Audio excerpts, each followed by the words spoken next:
I pledge allegiance to the flag of the United States of America and to the republic for which it stands, one nation, under God, indivisible, with liberty and justice for all. Thank you and welcome to all.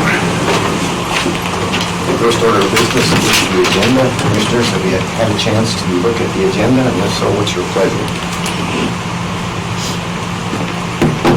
Mr. Chairman, I'll speak at once. Commissioner Wendland. Yes, I'll make a motion that we approve the agenda as presented. We have a motion by Commissioner Wendland. Do we have a second? Second. Second by Commissioner Lloyd. Any further discussion? Hearing none, all those in favor of the motion indicate by saying aye. Aye. Any opposed? Motion passes unanimously. Next, we have approval of the minutes for the November 19th meeting. Commissioners had a chance to review those, and if so, what is your pleasure? Mr. Commissioner. Commissioner Smith. I move that we approve the minutes of November 19th, 2019 as presented. We have a motion by Commissioner Smith. Do we have a second? Second. Second by Commissioner Schoenfeld. Any further discussion? Hearing none, all those in favor of the motion indicate by saying aye. Aye. Any opposed? Motion passes unanimously. Next, we have the acceptance of the bills, the approval of the county vouchers, the warrants, approval of the bonds, approval of pay rates, rebates. Commissioners, have you a chance to review those? And if so, what is your pleasure? Mr. Chairman, Commissioner Schoenfeld. I would make a motion that we approve the bills, the county vouchers and warrants, the bonds, and the abates and rebates. We have a motion by Commissioner Schoenfeld. Do we have a second? Second. Second by Commissioner Smith. Any further discussion? Hearing none, all those in favor of the motion indicate by saying aye. Aye. Aye. Any opposed? Motion passes unanimously.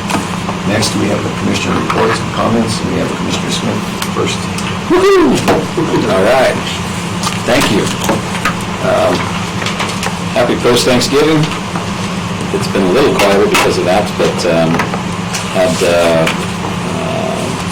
some excellent meetings, including got our hospital board meeting tomorrow, and our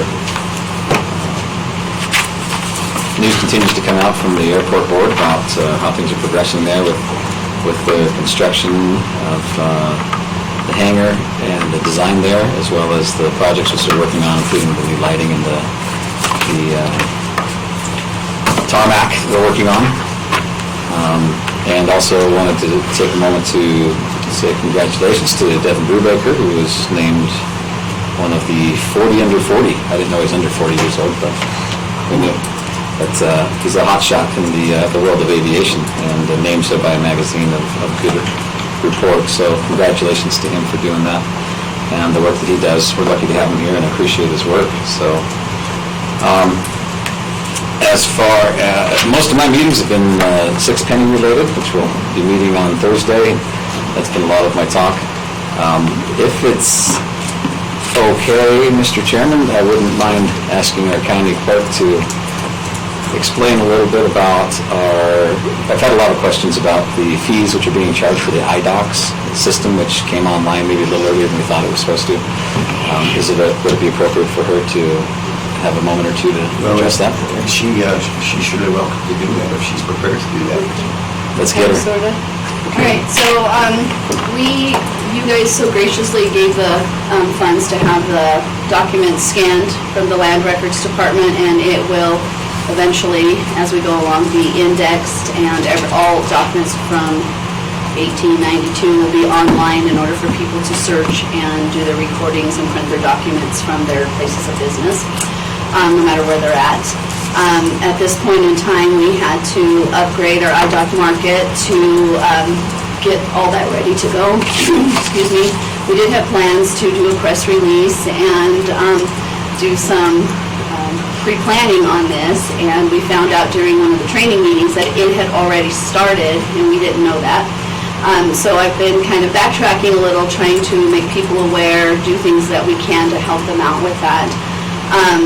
But it is online live, and the records are now, as the employees in Land Records are recording things, it goes right on the website, so people have access now every hour to what's going on in the county in regards to real estate and land record documentation. That did come with a cost to add that convenience for the community. from, putting the system in to have that available as it's been upgraded and ready to go. So we did have a little bit of a problem, with not being able to get that advertised like we had planned.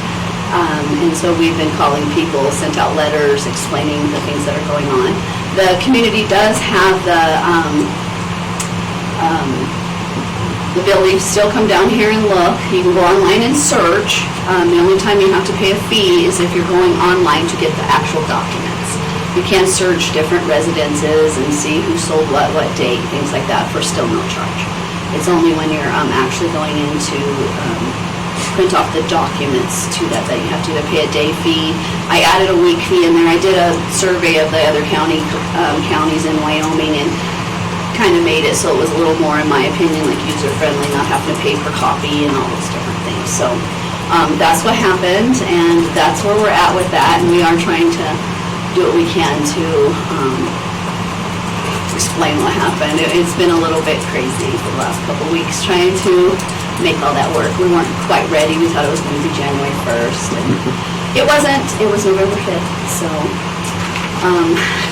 so that's where we're at with that. It's a surprise, right? Yeah, surprise. How's it being received?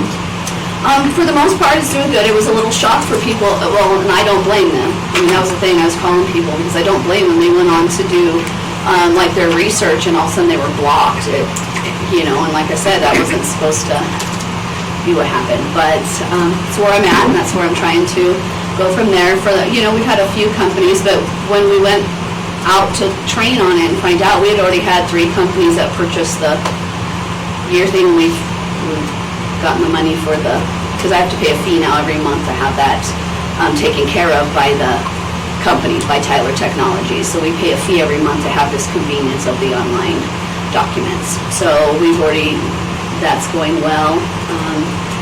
In fact, we were in the training, the lady's like, and when you start, receiving this is where to go. And then I looked up and I said, there's money in there. And she's like, what? I mean, that's how shocked we all were, including the person doing the training.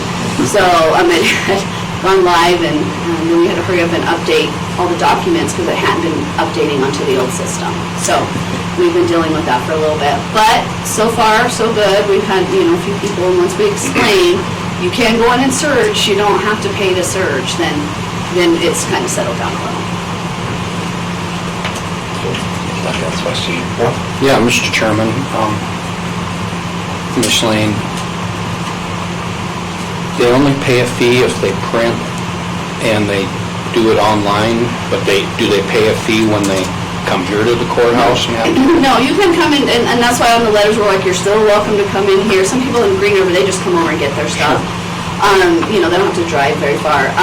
No, if you could come in, there's like a 25-cent fee or $1 fee for the prints and the things that come off of there when you come in, but there's no charge to come in and look and whatever. The charge is because it's all online and we have to pay to have it online. Okay. Are fees comparable with other counties, or? Yeah, I kind of tried to make them, like I said, I got, the counties that are our size, I went ahead and asked for all that information, and they sent it to me, and then some of them are like $3,000 a year, and I'm like, oh, for me, we're not trying to make a profit, we're just trying to pay for the product that we have to pay for to get that. And some were a little lower, but then we have to pay every time they search or make a print 25 cents. And so I just tried to put it in the middle, and then we added a week. Some of them only have a day fee, a month fee, and a year. We added a week. So if you're trying to do a research project and you need to have more than a day, you're not paying a daily fee. You can do a week. And I made it less, to make it more, friendly. But yeah, that's where we're at. Thank you. Thank you, Mr. Chairman. Well, sorry that happened, but No, it brought a lot of people to my attention. They Yeah, it brought a lot to attention, so mine too. I'm sure it has, And then I felt bad, I wanted to get with the newspaper too to kind of we were gonna do like, talk to them to see if we could do a press release, but that was kind of taken out of my hands, and I'm trying to do the best I can to make it right for the Sure. community. Well, good job doing that. Thank you. Okay, well, I'll get back with the people that Okay. talked to me and explain to them what happened. So yeah, it was kind of a surprise for us all, especially you, I guess, right? Yes, it was very surprising. Great. Thanks for doing that, and that's what I have. Okay. Any other questions? Mr. Lloyd? Yeah, very similar to Commissioner Smith with the holiday, a little slower than typical for me, but I did have an events complex meeting in between meetings and went fairly well. No major issues, just talked about some of the recruiting that's going on and preparation for events coming up throughout the year. Larry and his staff continue to do a pretty strong job out there. Outside of that, a lot of meetings on the outside, like Jeff, have involved the 6-penny tax and people's feelings and concepts toward that. Also yesterday, I attended the Pulse meeting. Commissioner Wendling was also there. A presentation on education, focused really on secondary education and what's going on at Western Wyoming Community College. And I can just say we're really blessed to have the new president there. I think she's really bringing some strong ideas and programs to the community, and it's really great to see how she brings business partners and community partners to the table to better the college and the offerings at the college. So it was good to hear from their staff and to hear what's going on up there. Outside of that, just there are also various meetings with department heads and elected officials as we just try to continue to gain some knowledge of what's going on around us. So that was really everything for me, Commissioner Johnson. Any questions? Okay. Next, I'll start with Public Works Department. Facilities, Lagoon Road Consolidated Facility. In the last couple of weeks, we were able to tour heavy-duty shops and one fire station. Schematic designs are ongoing on both buildings. Dude Solutions, the facility condition report is complete for the Justice Center, the HHS building, and the courthouse. Staff is currently reviewing the data, and we will present the executive summary to the board next meeting. Engineering, salt wells, Bitter Creek Crossing. The riprap armoring will be placed this week along the upstream, downstream slopes, and concrete paving will be placed next week. And you all have a copy of that, so if there's any questions on that? No big words this week. That's good. Schematic was Study, Schematic was I've been good. studying, you know, I skipped that in the 3rd grade, so. First grade. I've been following up on the DC visit, throughout the letters, to make sure that the people who wanted the information was sent. And I'd like to compliment the Green River Star on the article that was in the Green River Star. I appreciate that because for print, information is lacking in Sweetwater County now, so I appreciate the Star picking that up. So I think that was a very, very important meeting, and I think you did a very good job of reporting on that. And just to follow up with something that was given to me today, and what the title of this is, and it's from the Wild File. It says that lawmakers seek to develop more school trust lands. And, when you read this article, and Muley fanatics have been very vocal about opposing what's going on in the state of Wyoming. I very much oppose it also. I think the climate that we're finding ourselves in as far as the economics that are going on in the state of Wyoming, if the state had control of those lands, all our federal lands, there'd be a tendency, I think, on their part to put those lands up for sale, and I don't think that's in our best interest. That's what's happened with the school trust lands, and what this article is saying is we need to develop those school trust lands, and they say that this is like arguing against motherhood and apple pie. We got to provide these funds for our schools. That's what they originally were for, and I have no objection to that. But I would just point out to you that half of those lands that were given to us in 1890 are gone, and nobody seems to be able to tell me where they went, but they're gone. And what this article says is we need to develop those trust lands that we have now. Well, what are they talking about? If any of you that camp and recreate on, or try to recreate on some of these school trust lands, these sections that are school trust lands, you can't even stay overnight on them. You know, so why should we trust the state of Wyoming any more than the federal government? You know, I have a problem with the federal government. Obviously, that's one of the reasons that I'm in Washington. But I strongly believe that these federal lands need to be retained by the federal government and the public. The public has to have control of it. In Sweetwater County, 70% of the land we have is in Sweetwater County's federal lands. In this article, I can just see the handwriting on the wall. It's starting to move that way already. They'd like to get more of those lands in the state's hands. It's one of the reasons when I was in Washington, I stepped over the state line and went into Governor Lee, or Senator Lee's office, because he's been vocal about moving these lands in Utah to the state of Utah. It's not the way to go, and I think the public needs to continue to object to that. And Josh, of course, he's been very vocal about it, and I strongly support Josh on that and his endeavors. Mr. Chairman. Commissioner Wayne. Yeah, Mr. Chairman, question for you. In your meetings with public lands from the state through the County Commissioner Association, is there much conversation about this?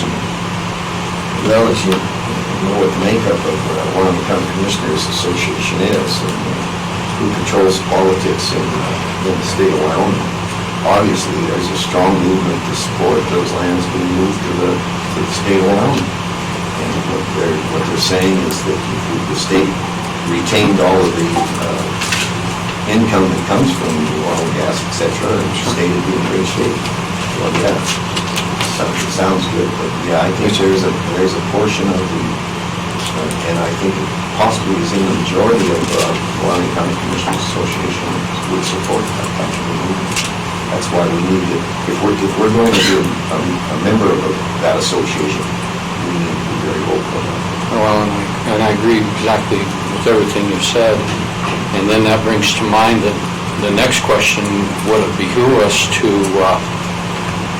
work with our public lands person, Mr. Cotton, write a letter to the governor, an objection to this? What's your thoughts there? We've written many letters. I know, another one, I should say. We even have a comment back from I don't know whether he's the chief of staff or Gordon, saying there's no need for you guys to write those letters. I think I understand why he's saying that. I think that's exactly the reason we need to write those letters. You're right. We need to write those letters. I mean, I write with Brand, I'm not going to worry about what he We've been thinks. involved with him for many years. Okay, so just food for thought, if we need to move in that direction. Well, any time I see an opportunity to write a letter on it, we do it. Okay, all right, thank you. Any other questions on that issue? I'll be meeting with the federal agencies tomorrow morning, as I normally do once a month, BLM, Forest Service, Suzuki, and other interested parties. So one of the comments I made is that historically the representatives from our Washington delegation have been in those meetings. They haven't been there in recent months, and I brought that up too. I don't know whether it's going to do any good with Sue tomorrow morning. Okay. It's good to have them there, at least we can talk to them. And I also have been fielding a lot of 6 cent comments, and one of the things that's important, one of the former legislators from Sweetwater County has been very vocal with me on various issues, and I appreciate that very much. He's a Democrat, and he frequently accuses me of being a dead-headed Republican, and I have to agree with him on a lot of occasions. But he's got a strong opinion on the 6 cent. He was in the legislation when was a legislator when this was all put together. Tiny towns. He's the one who was implemented the tiny towns that brought them into having the same power as Lushman and Greenville. He reminds me, and I remind us, that 6 cent is a special purpose tax. And there's got to be a purpose for that tax to be levied. It's not a general purpose tax. What he's saying is that it's not monies that are being allocated to any city, town, or county to run the city, town, or county. It's supposed to be, the best example would be to improve and create infrastructure. We've got to keep that in mind as we go forward. And I'm getting a lot of pushback against the 6 cent because of the magnitude of the numbers that's out there in the public sector. And so we've got that yet to discuss on the 5th. So hopefully, Lawrence, you're probably going to get your share of it too. Yeah, thank you, Mr. Chairman. What you're saying is, when I try to do the reading, and I'm not a pseudo attorney, so sometimes it's hard to understand that. That's a credit to you. I don't, and I'm not going to claim to be, because doesn't go far. You know, it gets challenged immediately in many arenas. No offense. No offense. But anyhow, when you bring this up and talk about the 6 penny, and specifically this part of it, you know, it's an education issue. And the education issue is not just those entities that are putting together the request for the special purpose. It's also us as commissioners. And I would like to, the work we're doing at the present time is all good work, but at some point in time, either as a group or individually, I don't care how we do it, but I just would like to see us stop, pause for a second, and have our expert county attorney, deputy county attorney, sit with us and really educate us on not only what the special purpose is, as you said, infrastructure, but okay, from this certain point on, what is it we do as we walk through this process? What are the next steps? Because what decision or what I may say today, I don't want to have to retract, but what I say today has got to lead into the next steps. And I don't want to have to retract down the road a ways because I didn't have a solid understanding as I move forward. I hope that makes sense. Yeah, I think that's, and John will be there. With us. So I'm reluctant really to talk too much about anything. I'm willing to talk about cap on dollars, but I'm not willing to talk about projects or comment on any project, good, bad, or indifferent, even when we work in our workshop on Thursday, only because I don't want to have to retract down the line because I don't have a complete understanding and knowledge base of the special purpose tax and how we get to where we need to be to put that on the ballot. Does that make sense? Yeah, John, why don't you hear the question, so be prepared to give us a summary of it. And I don't know if anybody else is... No, I think it's good because it's most of the majority is new, this is new to us. Yeah, this will be my first time through. That's why I'm... Historically, I'd go to you. And I will, I think it's important the way we put this on the ballot, because public's got to have the option to select or reject. Because if we don't do it that way, the sentiment's going to be to flush the whole thing. And I don't think that's in the best interest of our country. I don't either, but again, too, I'm not even, till I know more about it, am I willing to even commit that it's going to go on the ballot at this point in time? You know, if it doesn't get to where, based on our process, or based on the process. Well, it's going to get on the ballot, that we're past that point. That's the tiny towns issue. Okay. Because the majority of them said they want it. And that's... But we do have control of the amount and the projects. And those are the pieces of education and information that we really need to know about so we understand my book. And the other is the ones that we're going to support as a county. Yep, agreed. All right, thank you. I'm sorry it takes so much time, but I'm glad you brought it up. I'm going to take some of your input, it's your turn. Turn about the other one. So and that's all I have. So it is your turn. Is it already? Everyone, keep going. All righty, thank you, Mr. Chairman.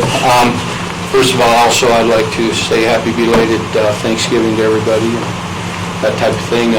Again, too, like everyone else, liaison work was light due to the holiday, Thanksgiving holiday, and some of the boards, this was the month they postponed their meeting till next month and that type of thing to help them and their families, so I congratulate them on that. Just a couple of things, you know, we all received, I think about the day of our last meeting, on the day of our last meeting, we received a report that was a Wyoming sales, use, and lodging tax revenue report that came out of the Wyoming Department of Revenue. And it was a report, it was an annual percentage change in sales and use tax, but it includes only the state-imposed 4% tax. And I'd just like to highlight some of that because we so often, and even I catch myself thinking, oh my gosh, things can be better, how's it gonna, and that type of thing. Well, you take a look at this report that was put together coming out of Cheyenne, I think, we've got to be optimistic. And let me go on, and it basically talks about sales and use tax collections increased 11.8% fiscal year 2009. Now keep in mind, that's just a 4% one. 2019. Thank you, 2019, okay. I'll read some things here, and if I bore you to death, I apologize ahead of time. Total sales and use tax collections in fiscal year 2019 continue to rebound at a strong pace, according to this report released by the Economic Analysis Division. In addition to sales tax collections for the retail trade subsector components and for the accommodation food service sectors are reported in this report, also included in this publication are yearly lodging tax collections for local entities. Total sales and use tax collections for fiscal year 2019 reached 1.018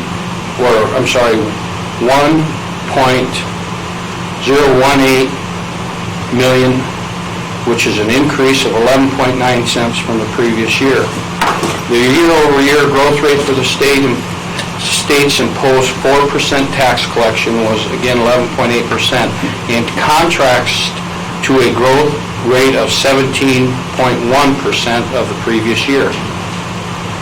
Even with the two consecutive fiscal years of increases, the amount of total sales and use taxes for fiscal year 19 was still about 5% lower than that of fiscal year 2015, which was before the economic downpoint in the state. And this is a quote from Dr. Win Liu, who's the chief economist of the Economic Analysis Division. Because locally imposed optional taxes often change during a fiscal year, an accurate comparison for this report should only include the state-imposed 4% taxes to reflect changes in tax sales over time. As supply and demand rebalances, oil prices, though still fluctuated and relatively low, have rebounded considerably since early 2016.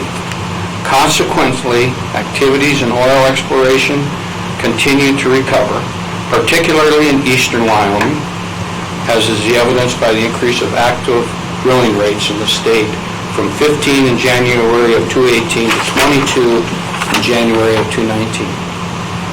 The state's pivotal industry, mining, including oil and gas extraction, demonstrated an increase of 19.5%, where most of the growth attributed to use collections through the purchase and construction of oil pipeline structures.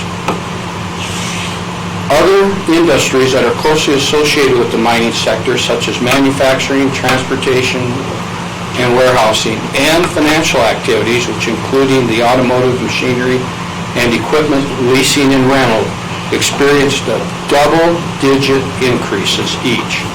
Collections from retail trade industry, the largest in terms of sales tax contribution, also experienced a significant increase of 13% from a year earlier. The public administration sector, where sales and tax collections primarily reflect automobile repurchases, grew 6.6%. Annual sales and use tax collections in 21 of Wyoming's 23 counties expanded from previous year levels. Converse County recorded the fastest increase of 53.4%, followed by Platte County, 28.3%, and Weston County of 27.4% for fiscal year 2018. Carbon, Crook, Goshen counties also showed boosts of over 20% respectively. According to Liu, the strong expansions in these counties were mainly driven by increased oil drilling and utility structure construction activities. Only Sublette and Fremont counties experienced annual declines in fiscal year 2019, 17.3% for sublet and 1.1% for Fremont. This was mostly due to the reduced activities in conventional natural gas drilling caused by weak prices. Total lodging tax collections, $21.6 million for fiscal year 2019, were up significantly from $20.2 million collected in the previous year, or 6.7%. Again, Converse County experienced fastest growth of 48.1%, followed by Weston of 30.4%, Goshen at 26.5%. 5 other counties, Campbell, Carbon, Natrona, Platte, and Sweetwater, also demonstrated robust double-digit rate growth. However, Teton County was largest in terms of lodging tax collections due to its geographical inclusion of national parks, Yellowstone, Reton, and Grand Teton, experienced a moderate growth of 3.8%, the slowest pace since 2011 when the lodging tax was reinstated. Lodging taxes in Sublette and Lincoln counties showed the largest declines, 5.7% for Sublette, 5.5% for Lincoln. Point, tomorrow, when you look at the sales tax across the state, if you look at that, we're doing pretty good across the state, some places better than others. Lodging tax indicates that there's a lot happening, that type of thing, across the state. Unfortunately, a couple counties are not doing as well, but we know why that is. So I just wanted to share that. I thought it was important enough because so often we're focused on when things are in a decline, things are a little rough, water gets a little tough. There is some good news out there. And Gary McLean, our HR person, brought this to my attention right after our meeting last month, and I asked him with his permission if I could share it with you as board members. We get that. Yeah, we all get it, but it'd be nice to share it with the public, so. Well, it's the, on the other side of the issue, that's all good. Yeah. I buy that, it's fine. When you look at oil and gas, as far as its impact on Sweetwater County and the state of Wyoming, tracks each other. It's close to, approaches 20% of our economy. And it's down. Natural gas prices are way, way down. That's the thing that's hurting us. And when you look at Sweetwater County, roughly 80% of our economy is dependent upon minerals, one form or the other. Just look what happened to uranium here that we were talking more about prior meetings. The things aren't so well. Sublet's suffering the most, primarily because of oil and gas, primarily that. And so I appreciate that. We need to be aware of it. I think way back we saw this coming, and that's why we reduced our costs of doing business in Sweetwater County. We're in better shape than a lot of the county. Yeah. And I think when you reflect upon what the oil and gas is going on here, is also the big reason why we need to continue forward in working at a long-term solution of diversifying our economy in Sweetwater County so we can begin to level out those bumps. And I think that action will help move us to the forefront as well. So, but thank you. I wanted to share that. And also, I don't know, Nate, did everybody receive the letter from Joe Briggs from NACO regarding the, let me pull it up here. Gotta click this. It's regarding the PILT and the rural schools, secure rural schools funding that at the national level. And I think they were asking for the PILT, which is the payments in lieu of taxes. They were looking at this year of several bills, and they were requesting that county sign a letter to help support NACO and that type of thing. Did any of you get an opportunity to review that and look at it? I saw it. I did not review it. I took no action on it. If it's NACO, it's national. Yeah, and they were asking counties nationwide that were part of the organization. And I think that Jeremiah would probably handle that. And I think it was sent out to us somewhat from Jeremiah. The only thing is, my question would be, is there is a document that's part of it that allows counties to look at and sign on to and forward that they're asking to be done. And if it's okay with the commission and that we could take a look at it during other, I could pull it up on the screen, you just take a look at it and see if it's something we want to electronically involve ourselves as individual counties, or leave it to the Well, as you may or may not know, Joel Bowsman out of Silva is on the board. Okay. He's very well versed in Yeah. Joel funding. We can do whatever we want. No, I think it's. I didn't know if you looked at it, I just wanted to bring it up, and if you feel comfortable the way it's rolling, it doesn't matter to me, but I didn't want us to miss. Well, we're always at the mercy of Washington. Oh, I know it, that's just it, and we're talking about pills, we're talking about rural schools It's just like, funding. AML funding. Oh, yeah. Well, think about it, and if it's something that we'd like to look further at, I will other later on, but that's your call. Individual basis, you can get a hold of Jeremiah and use it. And then, I think the Wyoming County Commissioner Association is strongly in favor of anything Yeah. that needs to be done with the GOFund. all right, well, thank you. And then one last thing is the joint water plant now is in the process of working to begin plans, and well, I'll just say planning and design to repair the telephone canyon. So I ask you about that. Yeah, telephone canyon reservoir. Still in the design of the... Yeah, when I was at the meeting, and from what I listened to, is they originally started out just to look at going in and through their funding process and just looking at where the fault was, the leak. But due to their funding, where they're getting their funding from, they've got to go through a whole RFP and that type of thing, so they've had to back up. Now they're putting out through an RFP to address the issue. For engineering? Yep, for engineering and that type of thing, so it has to do with their funding and that, so, but at least they're moving forward. And Have the legal issues been resolved? the legal issue has been resolved, it's all behind them. They've cut strings with engineering firms, contractors, it's all settled, so now they can Start over. move forward, start over, and that's a good word, start over. All right, but outside of that, if there's not any more questions, Mr. Chairman, that concludes my report. Good report. And I think we get to follow up finally with the best, save it for the last one. So I'd like to remind everybody that today is Giving Tuesday. So go out and donate to your favorite nonprofit organization that helps throughout our community. We have many of them that do amazing work. We also have Festival of Trees coming up for the YWCA.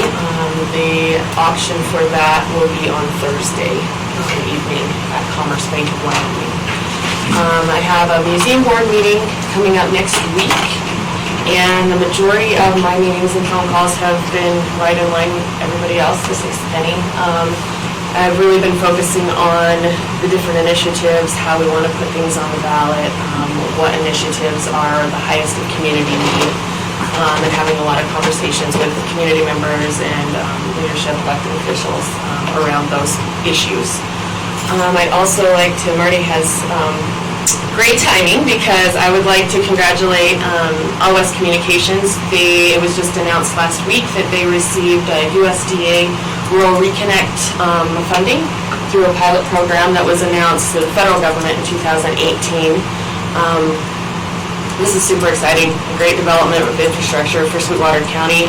It's going to run fiber to the premises technology up to 1 gigabyte, 320 rural households, 20 businesses, and 18 farms, as well as the schools in Farson and Granger. So this is a great connectivity thing for Sweetwater County. It kind of paves the road for a lot of other development and infrastructure, so congratulations. Yeah, under other, I've got Marty, I thought maybe Marty might want to tell us a little bit about that, so we'll wait here, we're a little ahead of schedule. Very good, it is good. So So I also wanted to give a shout out to the community of Larson. They did an outstanding job. Through the Broadband Council, I had the opportunity to go up there and meet with some community members. Russ also had the opportunity to meet with some community members, and they did a real bang-up job. It was like 94% of the community put in for the mapping system, which actually provided the data needed for them to qualify for this funding. So it's really, I mean, it really is a collaboration. The state broadband legislation really stood the GIS mapping program up, and it's, this is kind of our first big win from that program. And we also have two state broadband grants pending currently. So I actually have broadband meeting in Cheyenne tomorrow, so I will be there representing Sweetwater County. I've also had a few meetings with department heads around SEDC, around Six Penny projects, and around what their needs are. And we've had a few meetings around SEDC and some developments. We're working through some things, and we'll be coming to the commission shortly with some ideas and some options to move forward. So that is what I have. Very good, good report. And we're ahead of schedule, and next we're going to have public comments, so I think we need to take a break in case there's somebody that needs to be here for that portion of our meetings. We'll take about a 10-minute break.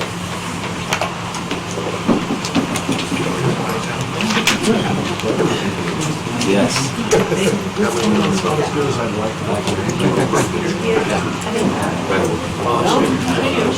Yeah, that's right. We were able to get rid of the It's still there. I don't know. It kind of rotates around when I say this. Really? Keep up the cars. I don't have the chair back, so we'll have to see.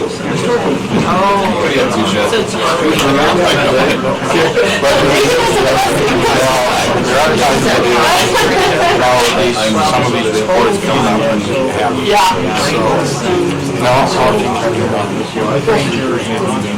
Actually,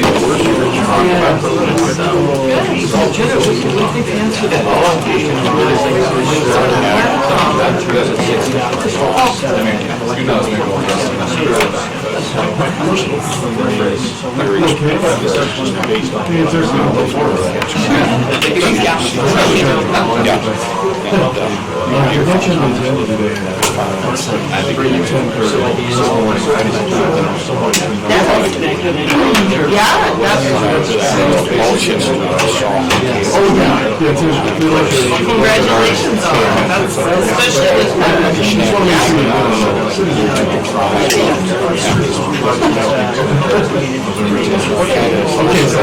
Say, but I never say too much. So I hear all out of these areas.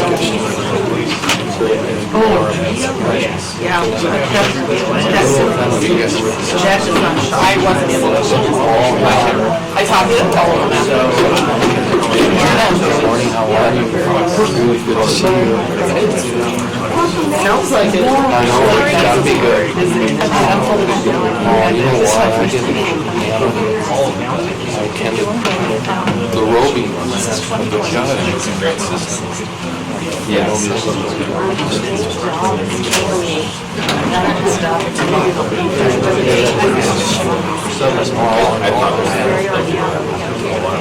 That's what you're running into. You know, as well as I think you know. Oh, yeah, I know. Yeah. how are you? You made it, huh? Yesterday?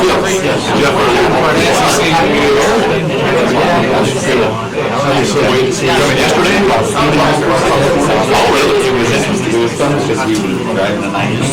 We had time cushion, like a youth benefit. And she was coming out. Sheepherds coming right over the bridge. Oh, wonderful. A few years since I ran over. And that was fun to move lots of work. I was worried, I knew the commission was running late, and I had to tell them, know that you're on one of your representation. At least come there, and I got it, which one of your representatives, no one's slow. So I thought I was going to have to kind of defer things a little bit, to slow down, but I think we might. Now that's good. Now I'm on a city council back in Nebraska, so I understand the assignment. I was actually surprised, but I didn't want to hear all that either. But always get ahead of county residents in terms of many times. I'll go ahead and in red flag. Oh, 9-10. County residents for that. Based on. Somebody gets here. Yeah, you're not going to be on the whole life. One thing I really like about that here is it's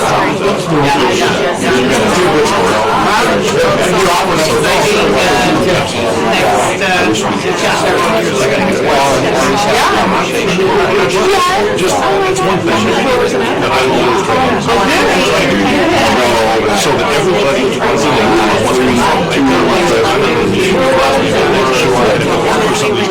I wouldn't have anything.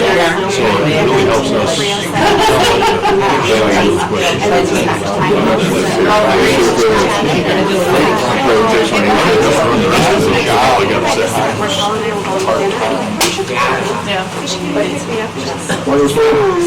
And it was hard to How has it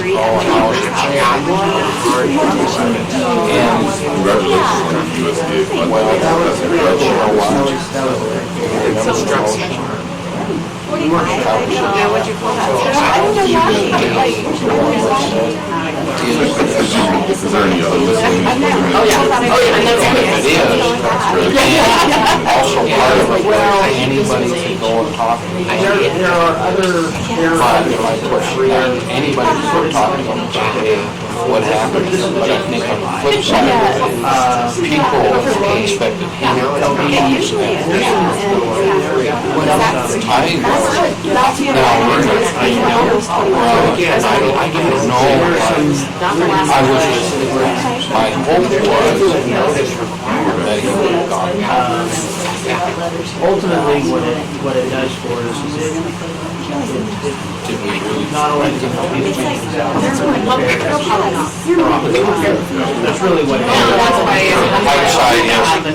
Hindsight is, but for okay, we're getting directed to you, so now it's the next piece of we're in the need to visit with people that make sure they're okay with this.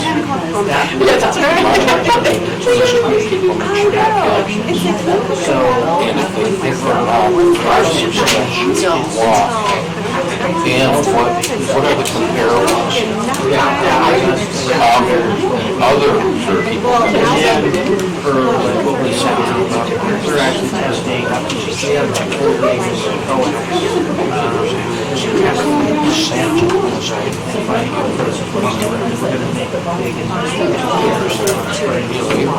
On $4 million. So we're going to do the plan. The plan is to do Yep, no, you're right, absolutely right. So, but yeah, I've been thinking about it, and I agree with you, but I learned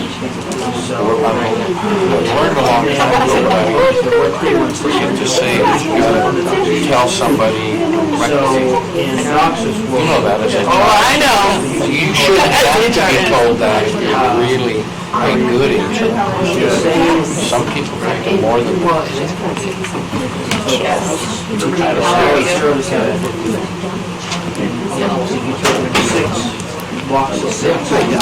How are you? I missed that closer. Oh, your compounders did a good job. So, was it on the 12? Now, was the Holiday Inn again? Okay. It's always there, because if she goes to a president business meeting, do something, So, that was one of them. Dr. 3 was next one, 60. Multiply 38 times 60. but anyhow, those are only for It's 30 entities. Combined. So that's how you get your allow audiences. So that's why they go. And then our plan is. the holiday. So, so just taking point two, what we're gonna do is we're killing off the video channel. We'll find somewhere else. Well, except last time. I don't know. Yeah, we were up there. Oh, you know why? So essentially what we do is here's the trick, adding three triple capacity available to each customer in addition to decreasing the number of people doing it. So that's how you get the speeds consistent. We're right now working stuff. We're seeing consistency. For most people, you don't need to. Yeah, all right, so when the college is invited, most everybody's, I'm only learned about it. So when you go to college,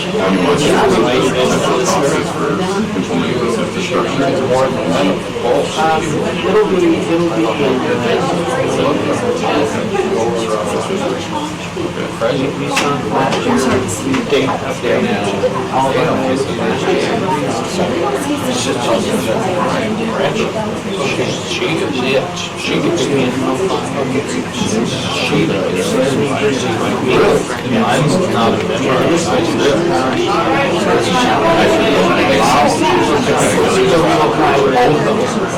the five is physical, so there's what's in the cable on this one does is it has to be stacked for equipment called CCS that basically says here's your signal, here's what you need to talk, here's your signal.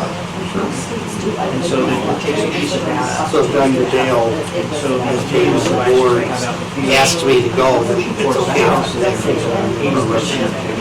I think there might have been one I went with, so she didn't go. SMR, SEC 70. Yeah, it's unbelievable. It makes everything run. You can run, depending on how many actors you go out. I'm a little finished with the TV. Really, you can use Splunk. It might be 30, and you can just node, right out of the node. They're running at 6 hours. And the difference on that is for everything exponential. Yeah, I gotta start.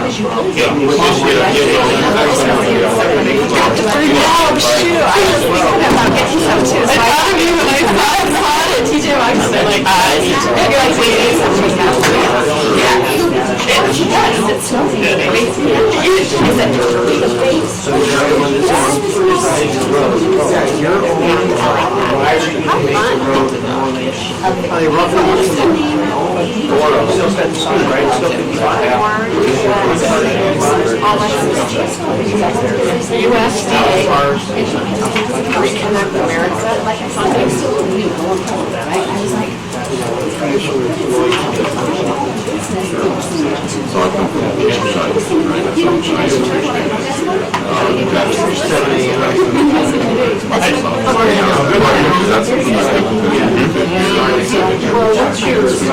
What's your fiber? That's what you said.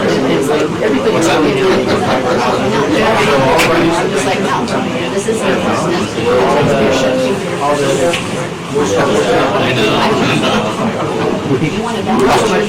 Snowmobile has got to do it. I'll just leave, I'll give Sally, she can lay it in the fire hole.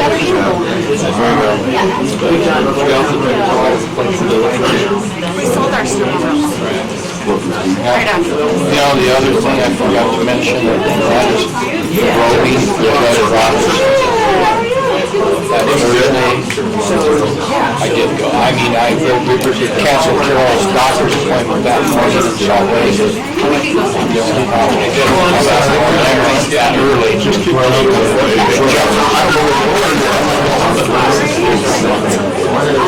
Yeah, I know, I thought about, and I understood that, but I thought about it, then I was glad I went because the governor showed up. Yeah, so I went to doctor. But I like it, because I can't take Carol,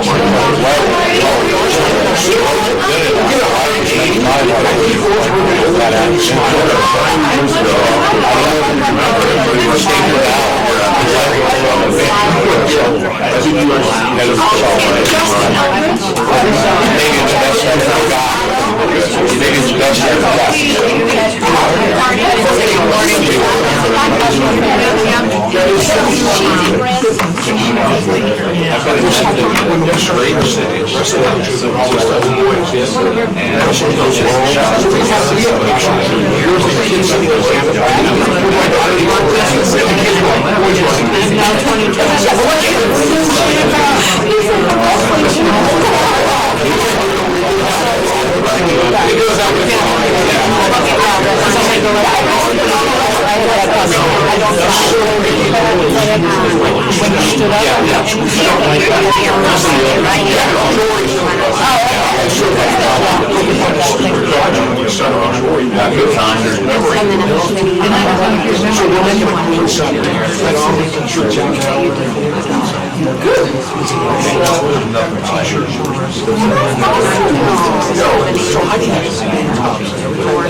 Marty brought that up yesterday. I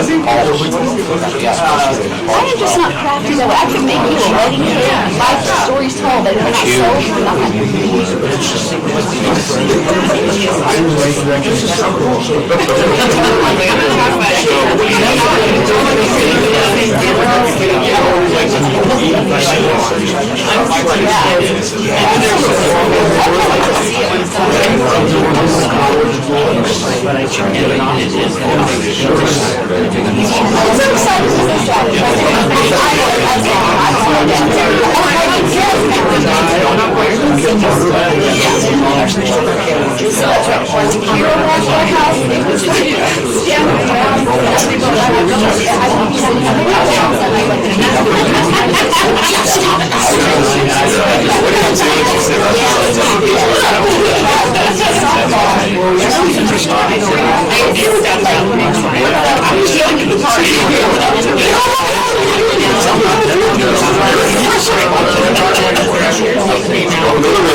Next on our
it's a tax on production, that gets paid in arrears as much as 18 months in arrears, so that coal that leaves the mine 17 months ago, the tax on that production is not getting paid until much later.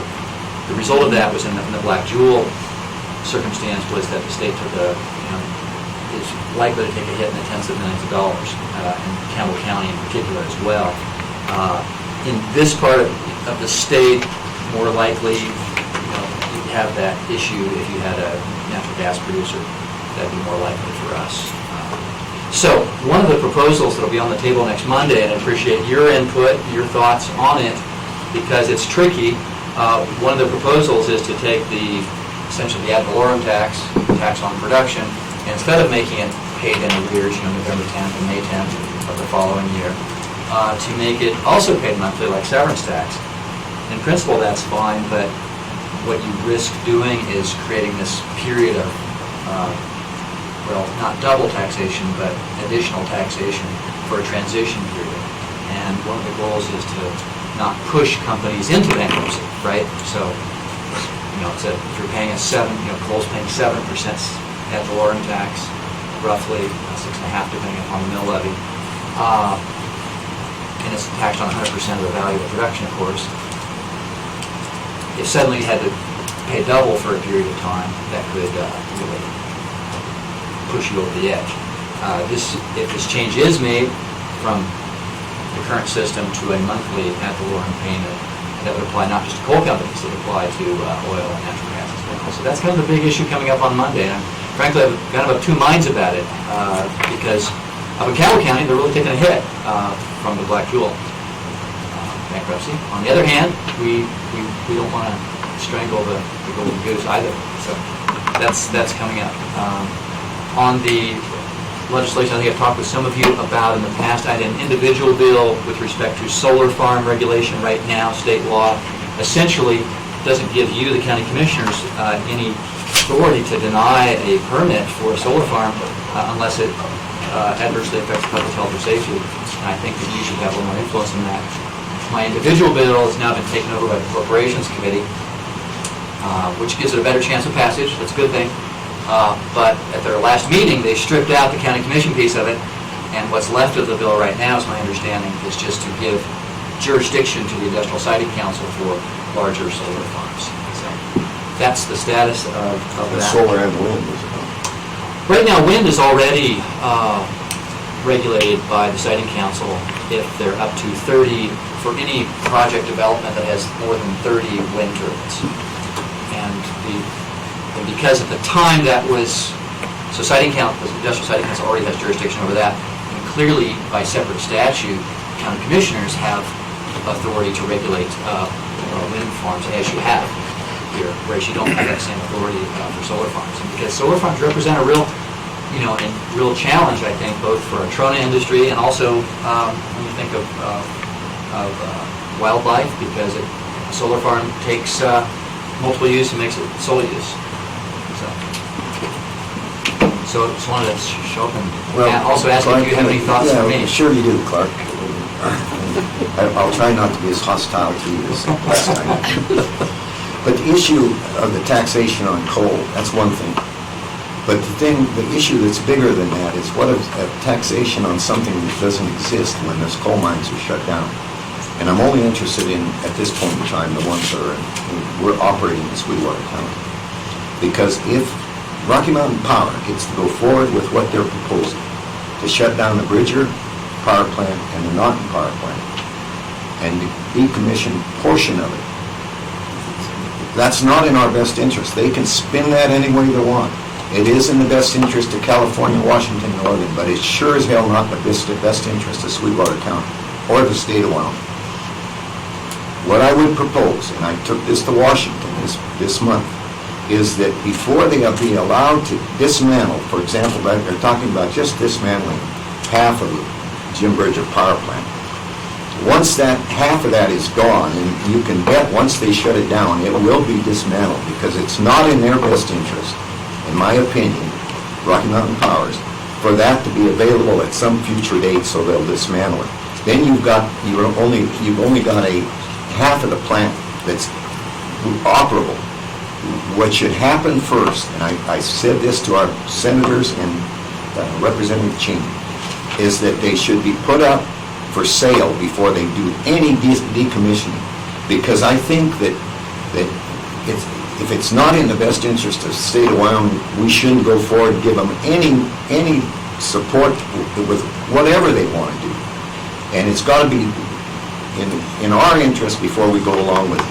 And I think they need to be forced to put it up for sale before they shut it down. I saw that happen in Atlantic City, and it killed Lander, it killed, to a certain extent, Orem, Utah, and I know, because I was at the table, what was going on there. If they wouldn't have been allowed to shut those down, they'd still be running today, in my opinion. And we can't stand idly by and let them do that. We can talk about the coal in Campbell County, no power plant there, and that's going somewhere else, but they've also got a big stake in what's going on with these power plants. And some of your counterparts are very, very vocal in Lincoln County as to opposing what's going on, and I urge you to get on that bandwagon and support that type of legislation. Make them look for a willing buyer before they shut those plants down or decommission any portion of those power plants. I could not agree with you more, Mr. Chairman. And Senate File 159, which Right. passed last session, does require Rocky Mountain Power to offer Units 1 a portion of their... Yeah, they're talking about not there. to a third-party buyer beforehand. And right now, it's my understanding the Public Service Commission is considering regulations of how to implement Senate File 159. So there may need to be adjustments made to that so that Rocky Mountain Power can't just shut down Unit 1 just now. We can't stand by and say, what happened to us? We've got to be proactive and do not let it happen to us. That's why you're in your position. That's why I'm in this position. The public depends on us to do what's right for them, and I'd ask you to do that. I could not agree with you more, Mr. Chairman. Thank you. Any other comments, Randy? May I? We got him, yeah, we got him. Shut that door. First thing I want to say is everything dealing with the coal plants, what Chairman Johnson has said is right on, and I don't think, he's watched it closely, he's worked with the Coalition of Local Governments, he's watched very carefully, worked with people in Lincoln County, and I think he's very much right on. My only question regarding the coal plant legislation, the Senate file, 159, is do you believe in that file, in that file, the regulations or wording is of such that it directs Rocky or Pacific Power to put those units up for sale before they even think about decommissioning them? Or do you believe there's some room in there where they can go in and decommission part of them before they put them up for sale? It's your bill, you said. Not your bill, but you're working on it. Mr. Out Chairman. of Lincoln County, yes. Commissioner Winland, yeah, it was Senator Dockstader. Yeah, Dockstader, sponsored, thank you. Senate File 159. I certainly voted for that. Yes. Certainly the intent of that legislation was to require Pacific Power to offer for sale to a third party before they could shut it down. That certainly, I believe that is the language. I recall the CEO of Rocky Mountain Power not being very worried about it, and that bothered me. So it made me think that perhaps there's some loophole in it that we weren't thinking about. Right now it's playing out with the proposed regulations by the Public Service Commission. So I think the devil is in the details there. Yeah. I think you're right to be concerned that the utility may spend a lot of time trying to think how to effectively get out from underneath the purpose of it. The whole scary fact of it is Pacific Power moves very quickly and moves overnight. And my hopes is we have things in place that have already addressed anything they could bring forward. So keep working on it, and I know Commissioner Johnson will keep us informed as well. You have a good point. Clark, I know you're a very good lawyer, and I've seen you in action, and you know what you're doing. I'd ask you to look at that and make sure there isn't a legal program. And have they not filed suit on that already? As you may or may not know, they started, there's only 3 units, not one, they could decommission one of them already. So, and the other thing you may or may not know, in the hearing, public hearing that Rocky Mountain Power had here, they stated that why they're doing what they're doing, and in my opinion, they're taking that utility into the renewable utility as opposed to what they have now. The statement was made in that meeting that we're doing what our consumers want. We're meeting the demands of consumer. The thing she didn't say, and I have great respect for the lady that said this, is who is that consumer they're playing to?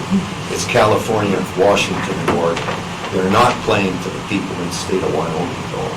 And I'd ask you to look at that language, because Doc Stebbin, I think we're over Doc Stebbin, and he's come a long way with that. But you're the lawyer. Go ahead. And I also believe you need to start adding 1 or 2 more states to that. I think Utah's becoming a player in that same arena as well Well, as they should be. Nevada. They should be, because that's their home office. And then, Mr. Chairman, when that's finished, I just got a couple questions on the ad valorem. Sure. If we're ready. We'll open the door, we'll go through. Thank you. With the ad valorem, and they're talking about closing this 18-month hole, are they talking about trona and uranium as well? Because they're extracted minerals. Yes, it's my, Mr. Chairman, Commissioner Whitley, it's my understanding that because of constitutional concerns, there's not really a way to single out one type of mineral that would apply across the board. So they've got some careful thinking to do because of our trona mines and our uranium mines, to where if they say we got to close the window, they've got some double taxing that needs to be very, very carefully thought out. And then also, going back to the ad valorem, based on what they found out in Campbell County with those mines going bankruptcy and the amount of ad valorem taxes not paid, am I correct to say there's, of that tax amount, 70-80% of it is used to fund public education? Mr. Chairman, Commissioner Whitley, absolutely.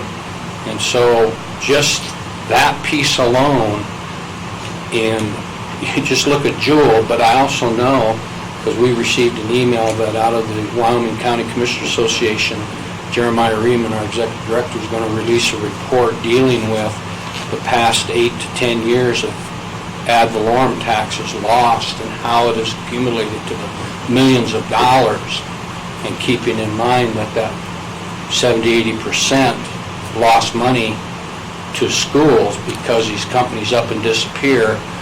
How is that impacting our present economic situation? The state of Wyoming has not only industrial taxpayers, but as well as private people, as I see it as a double whammy. Lost plus making up for schools. And we wonder why where we're at today. So it's a little late to go, I think the horses are out of the corral, but we need to try and gather them up and get them back in and get them settled down. We appreciate that work. Thank you. Okay. Hey, just going back to the solar tax, your solar bill, is there any chance you could go back and try to put an amendment on what comes out to provide some local control at the county level? And is that something you would consider, Clark? Because I think that'd be beneficial on that solar as a progressive, because we're going to be dealing with it more, if we did put some more local control in it. Would that be something you could consider? Chairman Johnson, Commissioner Lloyd, yes, absolutely. Because I think that it's unbalanced to have solar be essentially unregulated at the local level. Thank you, Clark. Jeff? I would, on the taxing, I would very much be in favor of the monthly, having my own businesses and collecting sales tax. And if I had the opportunity to pay it annually, that never really worked out very well. That was always a hard time when that came around. So quarterly, monthly, that's how we paid it, even though it wasn't required. And so perhaps some phasing in time, maybe sliding it back to, okay, we got to start paying quarterly for some number of years, and then we go monthly so that they can catch up. But I would absolutely be in favor of that, so that this isn't an issue in the future. We're a month behind instead of 17, 18 months behind. That's a lot of money. Clark, I very much appreciate you coming. You're one of the few that come in and we abuse you. Always a pleasure. We think highly of you, that's why we abuse you. That's all I love. Thank you, Clark. Thanks, thank you, Representative. Any other public comments? Any other public comments? Hearing none, we'll close that portion of our meeting. Next on our agenda, tab C, report of outstanding county warrants and presentation on lease revenue bond bid analysis. Mr. Slaughter. Mr. Chairman, Commissioners, first thing is very simple, should take just a moment. Under Wyoming Statute 184106, annually in the first week in December, the County Treasurer's Office is responsible for canceling all county warrants that have been outstanding for more than a year, and then reporting that to the County Commission. You don't have to take action, but I have to let you know about it, so you're aware of it, so that's what I'm doing. This year, we currently have 3 county warrants that we have canceled. The total amount is $106.35. So we are canceling, we have canceled those. Good job. And you are now aware of that. Thank you. Thank you for making us aware of it. Absolutely no problem, Mr. Chairman. Second part of my presentation goes back in October. You were speaking of potential ways of funding a new maintenance facility for our County Road and Bridge Department and for our County Fire Warden, and had asked me if I would look at some potential viable options for funding for that. We did that, and in November, I brought to you several options. At that time, you directed me to pursue a lease revenue bid to fund $10 million of bonds to fund one of those buildings. So I just want to let you know where the process is and what we've done at that point in time. And we have representatives from a couple of our banks here that I'm sure would probably like to speak with you, but I'll just give you an update. Basically, once I was given that direction to go forward with that, we contacted Stiefel, formerly George K. Bauman Company, and requested that they send bid solicitations out to local and regional banks for a lease revenue bond purchase. The bid deadline for that was November 8th of 2019. We received bids from 5 banks. Those rates that were quoted to us ranged from 2.06% to 3.18%. At that time, working with the representatives from Stiefel, we narrowed the bids to the top 2, which were U.S. Bank, who had bid 2.06% on that bid, and Commerce Bank, which was 2.38%. Subsequent to that, in conversations with Stiefel, they felt it was appropriate then to, once we had narrowed those bids, to talk to those 2 representative banks and let them know that they had been narrowed. We had narrowed the field to them and give them the opportunity to amend their bids. U.S. Bank maintained their 2.06% offer. Commerce Bank amended their bid to 2.27%. So we extended an invitation to both lenders to attend this commission meeting for the discussion today. In looking at that, the bids were very similar. I'm giving you all 5 of the bids that were out there. The total amount of interest that we would pay at the 2.06% rate for U.S. Bank would be, over a 10-year lifespan, would be $1,167,629.63. For Commerce Bank, it would be $1,290,500.36. So there's a difference of almost $123,000 between the 2 low bids. There were a couple other pertinent items that were mentioned in the bids. With U.S. Bank, we would be responsible for out-of-pocket expenses up to $500 and counsel up to $2,500. Commerce Bank said that we would actually be responsible for up to $10,000. And on a prepayment provision, U.S. Bank would allow us after December 1st of 2025 to pay the bonds off early with a 0.1% penalty. And with Commerce Bank's bid, we would be able to prepay that loan after December 1st of 2022 with no penalty. I asked Attorney De Leon to look at those bids. We had all of the documents that were submitted to Stiefel. He has gone through those, looked to see if there were any things that I may have missed with respect to this. There didn't appear to be anything else that would be pertinent. So basically what we're looking at is what I presented at that point in time. I would suggest, Mr. Chairman, we do have representatives of both of those banks here. They may like to speak, and then at that point in time, I would be prepared to give you what my opinion would be at that point in time. Excellent presentation. Yeah. Very good. Excellent recommendation. So whoever wants to go first, you decide. Rob? Commerce is closest, so Ty, Jeff, you guys like. I'd be happy to.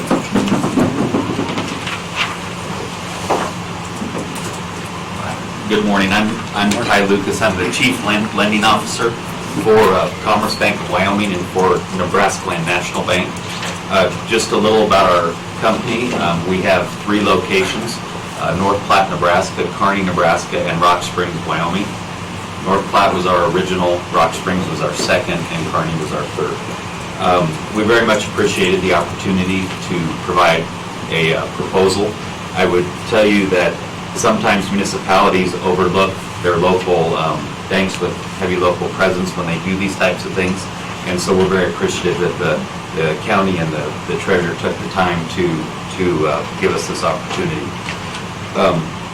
I also serve as a public official, as a city councilman of my members, so I know the feeling when you look at these types of things. It's not easy, and I respect your whatever decisions you guys make. I guess from our proposal, I just would like to add, I think it's pretty self-explanatory, but our proposal was designed to provide flexibility. The reason we amended our offer by 11 basis points when we had the opportunity is that when we first started working on this, we didn't think it would be feasible to close the transaction in the time frame that was originally established. After talking with legal counsel in more depth, and having them talk to the legal counsel who will be preparing the documents, we felt confident that the transaction would close in an expedited time frame because of the position of the transaction if the decision is made to move forward with it. And so therefore, that took interest rate risk off of our plate because the time shortened, and therefore we revised our offer to ensure we absolutely had our best foot forward, and we do have our best foot forward on this. Again, I think the advantage of our proposal is simple. It provides more flexibility that could reduce interest costs if you decided you wanted to prepay it along the way. The only other thing that I would add is that we feel comfortable because of our local understanding of the transaction of taking a land lease on the land versus a fee simple deed. And so we would not be asking, you're getting into some of the legal gyrations of the deal here, but we would not be asking for a deed to the property. We would simply be asking for a land lease, which would then turn around and be leased back to you guys as part of the lease transaction. I'm happy to answer any questions on that specifically. But in finish, we are a taxpayer of Sweetwater County. We have many employees, such as Jeff Gazur, who live in Sweetwater County. And so we completely respect the decision that you guys make either way, based on whether you think the flexibility is more valuable to you, or whether you think the lower interest rate is more valuable to you. But thank you. I'd be happy to answer any questions. Nice presentation. Any questions? Jeff? Can I ask Rob, what's the possibility of us prepaying on this? Is that realistic, just based upon? It's going to be up to the commission, obviously. One of the concerns that you've had has been some of the additional county buildings which we have that potentially could sell. If we were to sell some of those, I think at that point in time, it would benefit us to pay those off early if possible. That was the plan.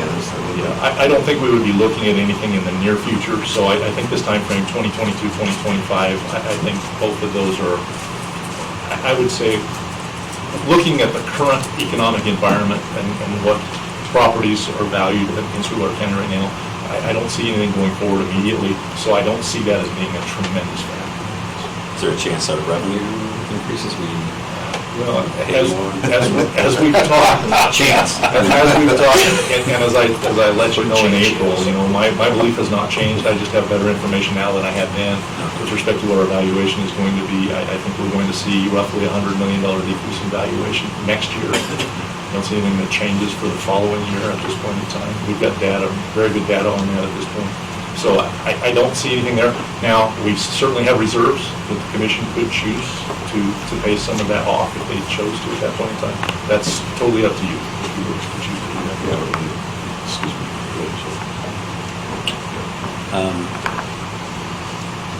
Refresh my memory, so we're doing 10 million of the roughly 21 million cost. Yeah, that was 21 and a half. That's gonna come out of reserves, and 10's gonna be, Thank you.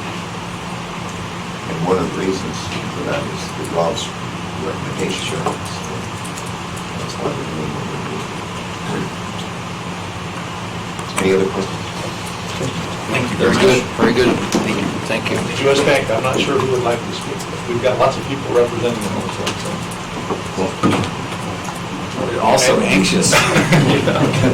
Well, you can bring them all.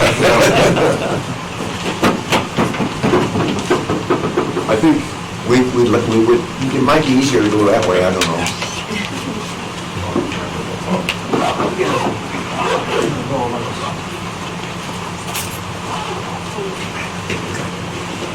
Morning.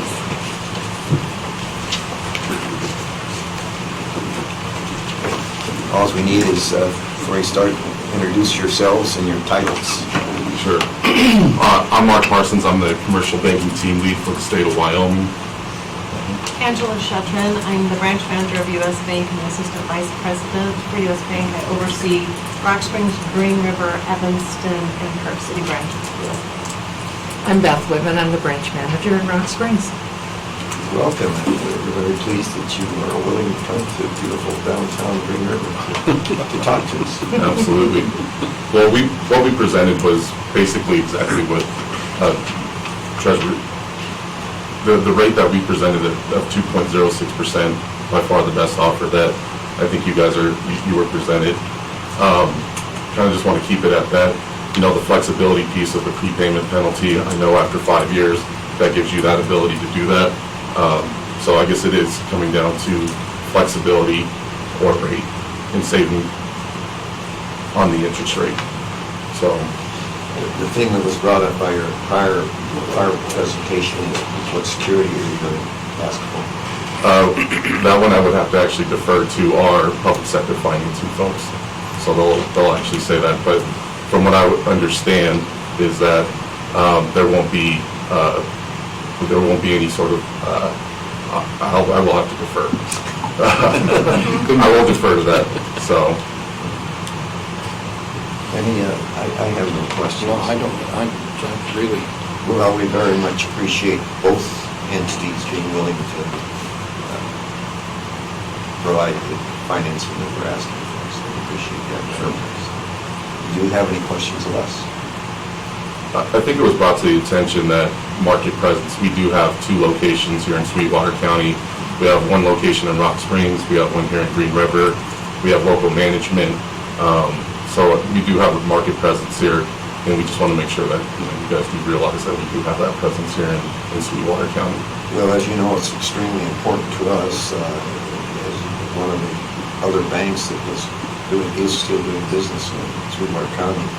We immediately pulled all our money out of those banks because of their position on certain issues. Sure. So that is extremely important to us on all of our purchasing policy. Is we buy first in Sweetwater County, second in the state of Wyoming. If all else fails, we go across state lines. Judgment being that what's in the best interest of the people we represent. So thank you for your willingness to come visit with us. And that is important to thank your presence. Thank you. Appreciate your time. Thank you. Thank you. All right, thank you very much. Okay, Rob, tell us what we should do. Well, Mr. Chairman, Commissioners, this presents a dilemma, certainly. As you alluded to, it was just about a year ago at this time that we had the issue with one of our other local banks. At that time, we went out to the same type of process and had the banks come back to us. And at that time, We accepted the came in from Commerce Bank, fully expecting that it would take us about 6 months to really get online and be up to speed with where we had been previously. Within 2 months, we were online. They were fantastic. They brought a great team in. They do have that presence. So we do have that existing banking relationship with them because of that, and a very positive frame of reference because of that. U.S. Bank also is a local presence. They have been very good to work with us in the past also. So in looking at all of this, and I've taken this very seriously and looked at it from many standpoints, but I can't get past the fact that we're looking at $123,000 more on one bid than we are on another. And so because of that, it would be my recommendation that we would go with U.S. Bank. I just think there's not enough of a benefit to us in the prepayment position or anything else within the bids that would offset that increase in payment of interest. So that would be where I would stand. Well, I appreciate that, Rob. I feel the same way. We're not talking about our money, we're talking about taxpayers' money. And that's our responsibility, is to care for that, protect that. So I strongly support that too. No, I appreciate the work that's been done, and people had to sharpen some pencils for this. When you really look through all of it, it's just, I'm impressed that people want to help out the county in the fashion that they are and have made that commitment. They're writing for the brand. And as I tried to even look at the prepays and the penalties and the fees and that type of thing, I'm with you. It wasn't that much of a difference. It's a tough choice, but I believe you're making the right recommendation. That's best for the people of Sweetwater County. Thank you, Rob. Well, I would like a little more assurance of title requirement versus leasing. I can give you my understanding of that, and I've had, and Ty can probably give some supplement my knowledge of this. But in speaking with the bond counsel and the bond attorneys with respect to this, the reason that we use a lease revenue purchase in the state of Wyoming is because there isn't a provision that counties or municipal governments can borrow directly from local banks. So the way they get around that, or the way we manage to get around that, is through a lease revenue option. And what takes place in this option is the bank that we select in this scenario will take title to that bank in most scenarios. Now, from what Ty had stated today, they would be willing to take a lease on that. I'm not familiar with that. He can speak to that. They would take title to that, and then there is only an annual requirement that the municipality fulfills the lease obligation on that, and then from year to year, that lease is renewed. So for the 10-year period that we would be paying this off, the bank, whichever bank we were to choose in this scenario, would actually hold title to that building. And then at the point in time where it's paid off, at the end of the 10 years, they would transfer title to us. Now, what Ty had alluded to with respect to the lease issue is something that we did not talk about, and I'm not familiar with. So if you could... Yeah, I'd be happy to address that. can do. Oh, it's okay.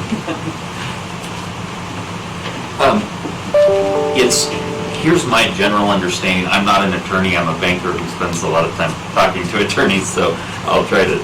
We have that same problem. Yeah, I know. Luckily, they're pretty good guys. The way that I understand this is generally from a national standpoint, when a bank or financial institution comes in and provides this type of financing, they like to have the deed to the underlying property.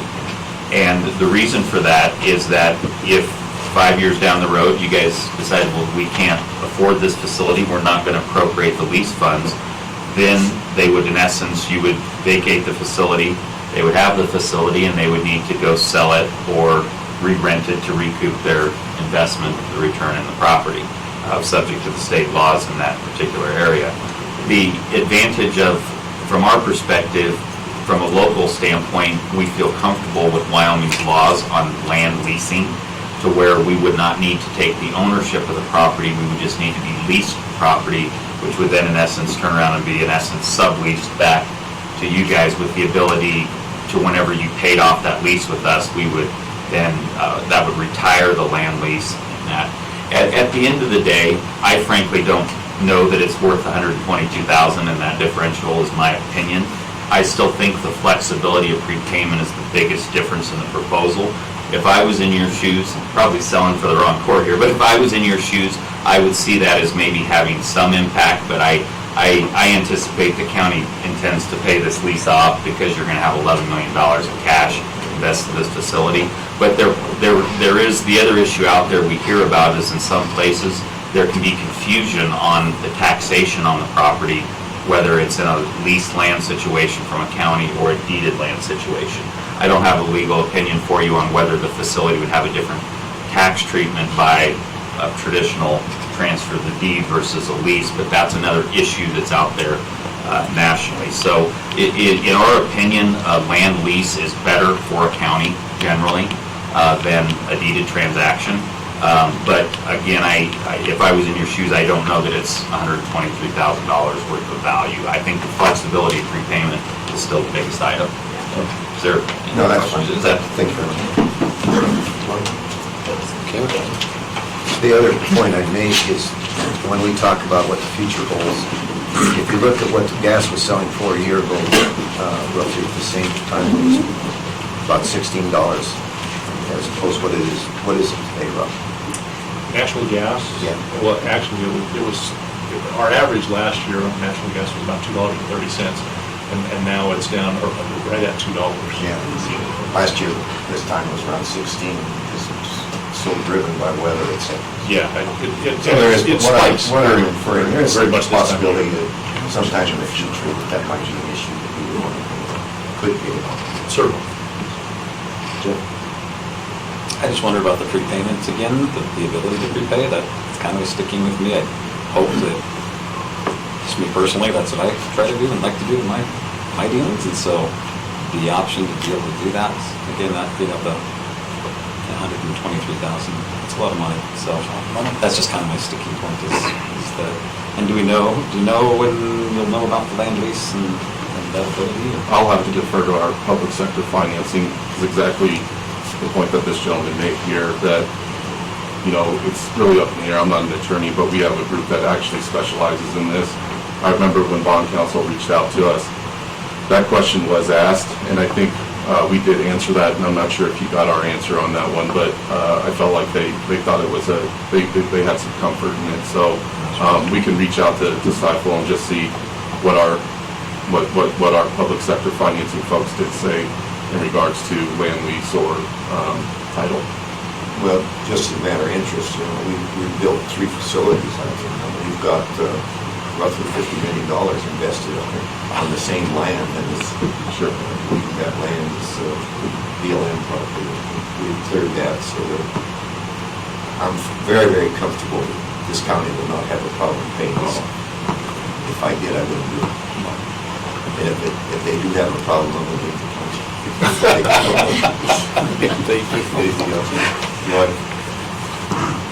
First, I want to thank that, I'm really excited that we have 2 great, really local options to be able to look at, because it is important as we look at these options and these opportunities from the county level that we stay local, and so I appreciate both entities. I do like some of the flexibility that the Commerce Bank prepay offers, but I just don't know if it's the value of the $122,870.73 savings we have for the taxpayers by going with the Commerce Bank, the U.S. Bank option. So that's where I would lean, was the U.S. Bank, just based upon the savings differential.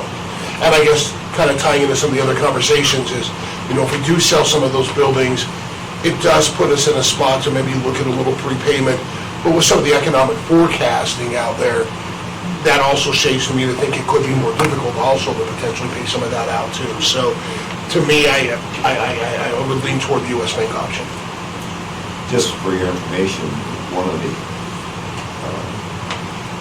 when we decided to go forward with this, prior commissions, what we were trying to do is centralize all of these facilities where we're doing. And that frees up a lot of buildings that the county now owns.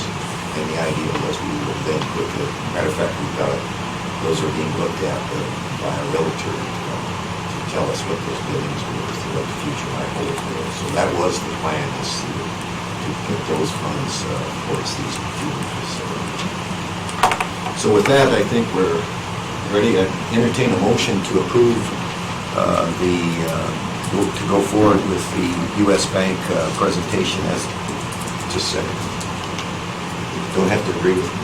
No, I just have more information I wanted to ask. Okay, go ahead. Sorry. So in this, and I want to make sure that my calculations are correct, the annual U.S. Bank interest would be roughly $116,762.90, and the annual Commerce Bank interest would be $129,050, roughly. Okay. So in the 3 years, if we were able to pay it off early, that we would be unable to pay it off early with U.S. Bank, that's $350,286, which is almost double what we're looking at in the increase if we kept it the entire period of time. So I think that that's important to look at overall, that we would not have the option to pay that off. And that interest cost, if we didn't pay it off early in those 3 years, is $350,286.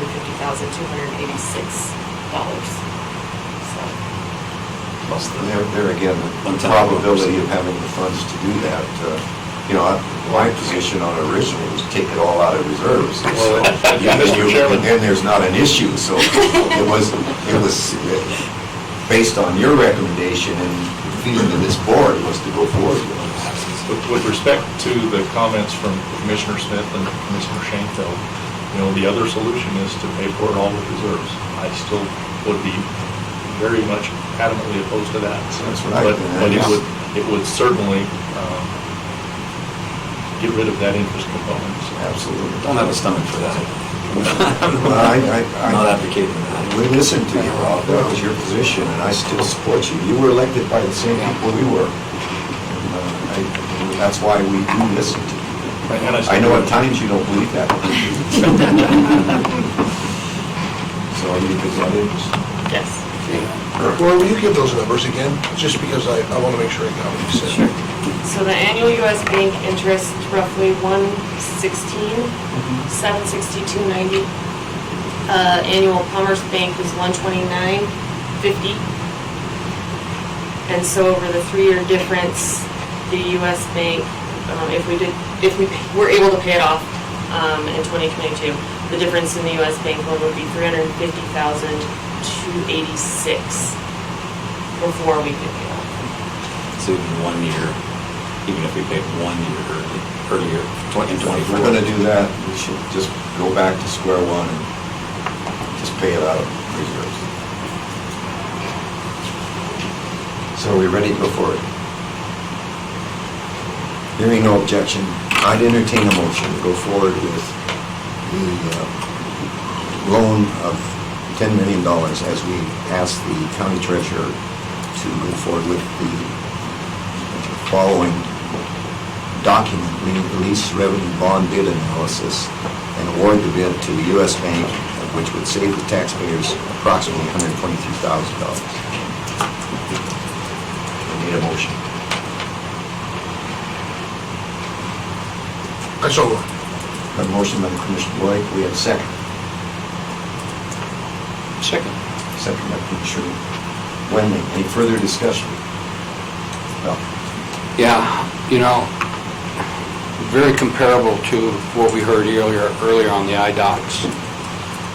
What we did is approve the program, and in this case, and that was recommended by our county clerk and that type of thing. We went to our treasurer, and we asked our treasurer, what was the best thing to do, and come back and make a recommendation to us. If it's a wrong recommendation, the treasurer's got to live with it. And I have big shoulders. I have big shoulders, and you've lived with them for years. And I think through those years of what people have trusted you and what you've done, they've put you back in that office year after year after year. And I'm not willing to second guess this at this point in time. I still think you were asked to do a job, you went out and did it, and I will support you for that job.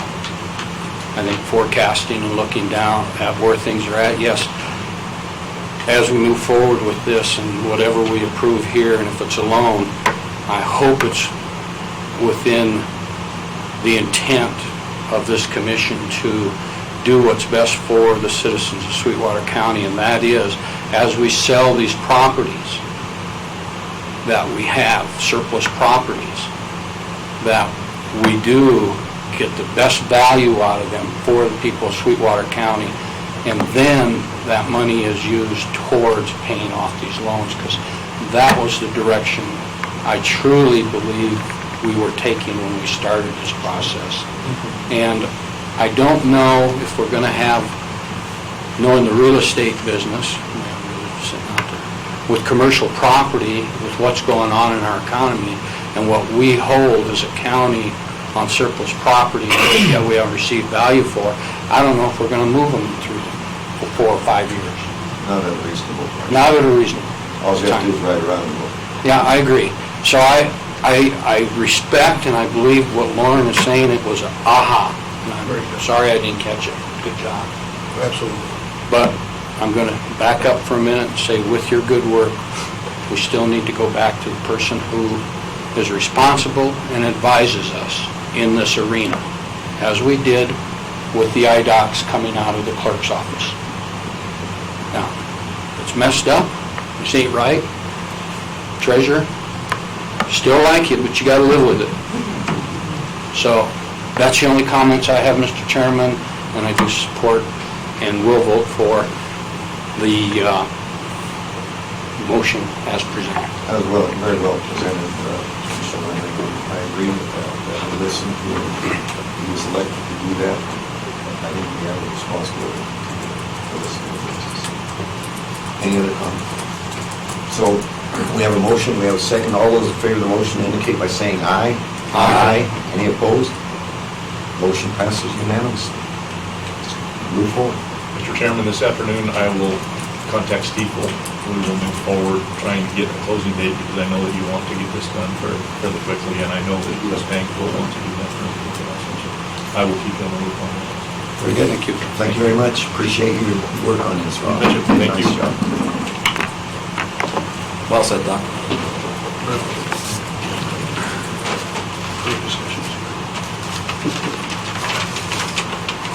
Next, we have approval of the resolution approving the Sweetwater County 2020 DEQ ozone contingency plan. Mr. Kopp, Mr. LaGrosse.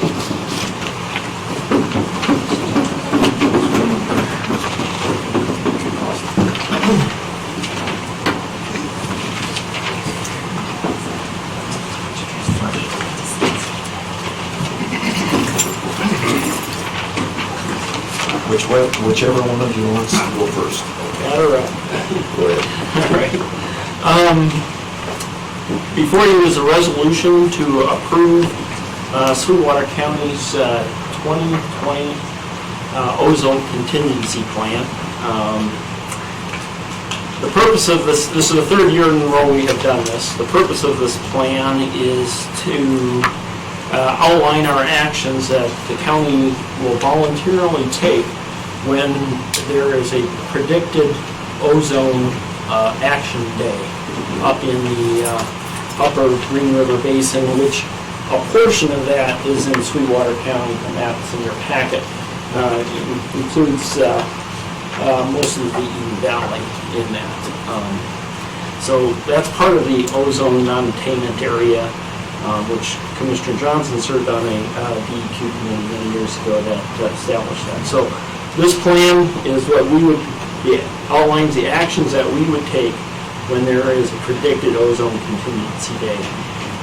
It's important that we participate in this because it helps the industries within the area. When ozone reaches a certain level, 70 parts per billion, it puts restrictions on industry. It affects our health, it affects our air quality, and the actions that we take to reduce those levels are important for the region and for the economy. So with that, Gene, with the Public Works Department. They've been participating in this for several years, and do you have any questions or anything you want to add to it? Not really. Mainly it affects the one blade operator that is in the forest meeting area. He has to do pretty small things to fuel at night, not run when, not idle his equipment, stuff that we already typically do. So it's just a matter of course what we do. DQ's been really good over the last 3 years. Their forecasting has gotten a lot better. So we're finding out 1 and 2 days ahead of time. So we can make the precautions and let him know what he needs to be doing. So it's actually a fairly easy program for us to do because it only affects one employee. Just a little history on that. In 2017, we had some ozone action days. In 2018, we had no ozone action days. And of course, in 2019, we had ozone action. So it's not a given that every year we will have ozone action days. In fact, we would prefer we had no ozone action days. And it's very significant. I think that I participated in this issue up in primarily Sublette County, because it's the operators in the Jonah and Pioneer Atlantic line, now to a lesser degree yet on the NPL, they have to curtail their activities there, and that's appropriate if there's a ozone problem. The thing that is consistent with the production of ozone is the ground's got to be covered by snow, and obviously it is now, and that's why we're getting it. We didn't have much snow last year, and that's why we have no problems with ozone. So it's a significant issue, and I think it's a very insignificant problem for us by just curtailing our activity up in Farson and keeping that air in Farson the very best you can get. So that compliance is no big issue with this. And the language on this, Mark, is relatively the same as prior years. Prior years, and it's strictly voluntary. Yeah. Any other questions or comments? If not, I'd entertain a motion to approve resolution number 2019-12-CC-02. So moved. I have a motion by Commissioner Smith. Do we have a second? Second. Second by Commissioner Shanefield. Should have let you make that motion. Any further discussion? Hearing none, all those in favor of the motion indicate by saying aye. Aye. Any opposed? Motion passes unanimously. Gentlemen. Thank you. Thank you. Mark, welcome back. Glad you're rescinded. Yeah. Telling you what. Thank you. Thank you. No, thank you. Thanks. Yeah, we appreciate that. Appreciate it much. Thank you. Next, we have a request to restaff a vacant position in the Road and Bridge Department, Mr. McGurty and Mr. McLean.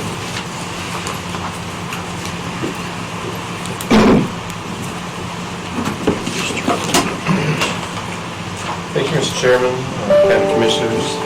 We've got a couple items to address as far as your staffing, both in the Public Works area. The first one is to restaff a vacancy in the Road and Bridge Department. It's an equipment operator position. I think we've gone through the analysis in terms of since about 2008, I think we've reduced about 11 positions within the department. So we're down to about a level right now where it's about as low as it can go and maintain the functionality and fully utilize the equipment and provide the coverage. During that time, we've added some roads, or the board has added some roads, as you know, some of the Forest Service roads and stuff that we've taken over maintenance on. Obviously in the winter, in terms of getting people out for the large county, and as you know, most of those high demand roads are in the eastern part of the county. It's important to get these vacancy staffed as soon as possible so that we can keep the equipment running to keep roads open and travelable both for school buses as well as for industry vehicles, those areas.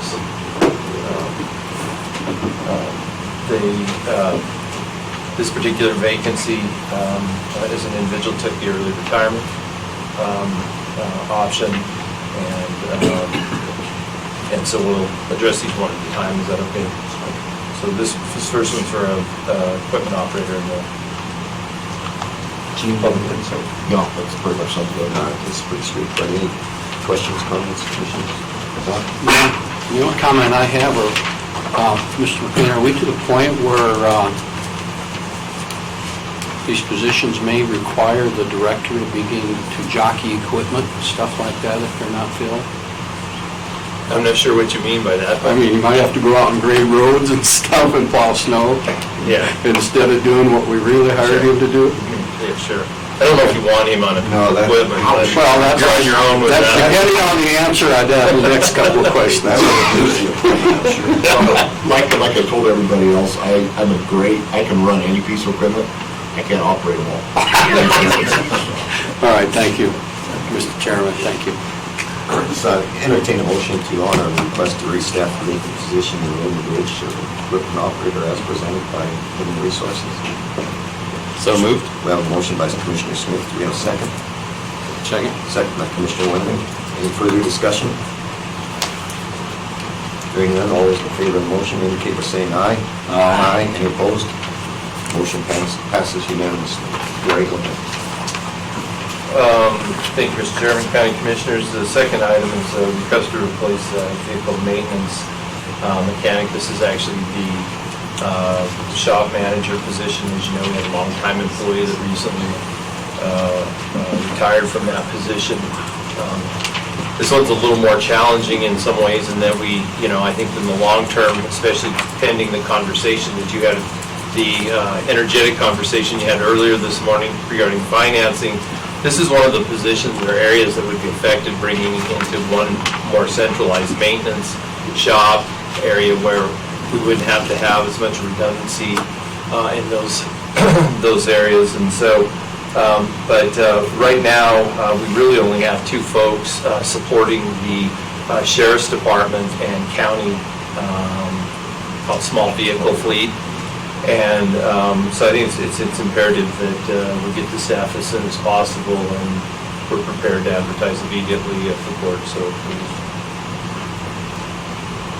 One thing about that position, I don't know if you all are aware, if you actually look at the total small fleet, not necessarily heavy fleet, they service about 360 small fleet vehicles. They look at all the tractors, they look at all the snow blowers, they look at all the four-wheelers, they do everything like that. So it's a busy department down there. And if I recollect correct, if any new first response vehicles come in for the county, they have to rewire and pull out of old and put into new and They do, everything? we've looked at that, and the last 6 that we've just got in, it took about 120 hours per vehicle to rewire. And the nice thing about them is they got more efficient. That was the last part, we got 120. Working with Sheriff Gross Nickel, next time we might look at something different, but the hard part about it is if we go to service those vehicles and have to replace radios and we have to fire them, sometimes we don't know what's necessary what's going on. Okay, thank you. Any other comments or questions?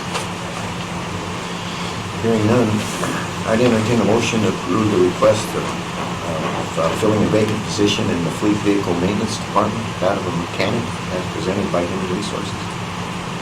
So moved. We have a motion by Commissioner Shanefield. Do we have a second? Second. We have a second by Commissioner Smith. Any further discussion?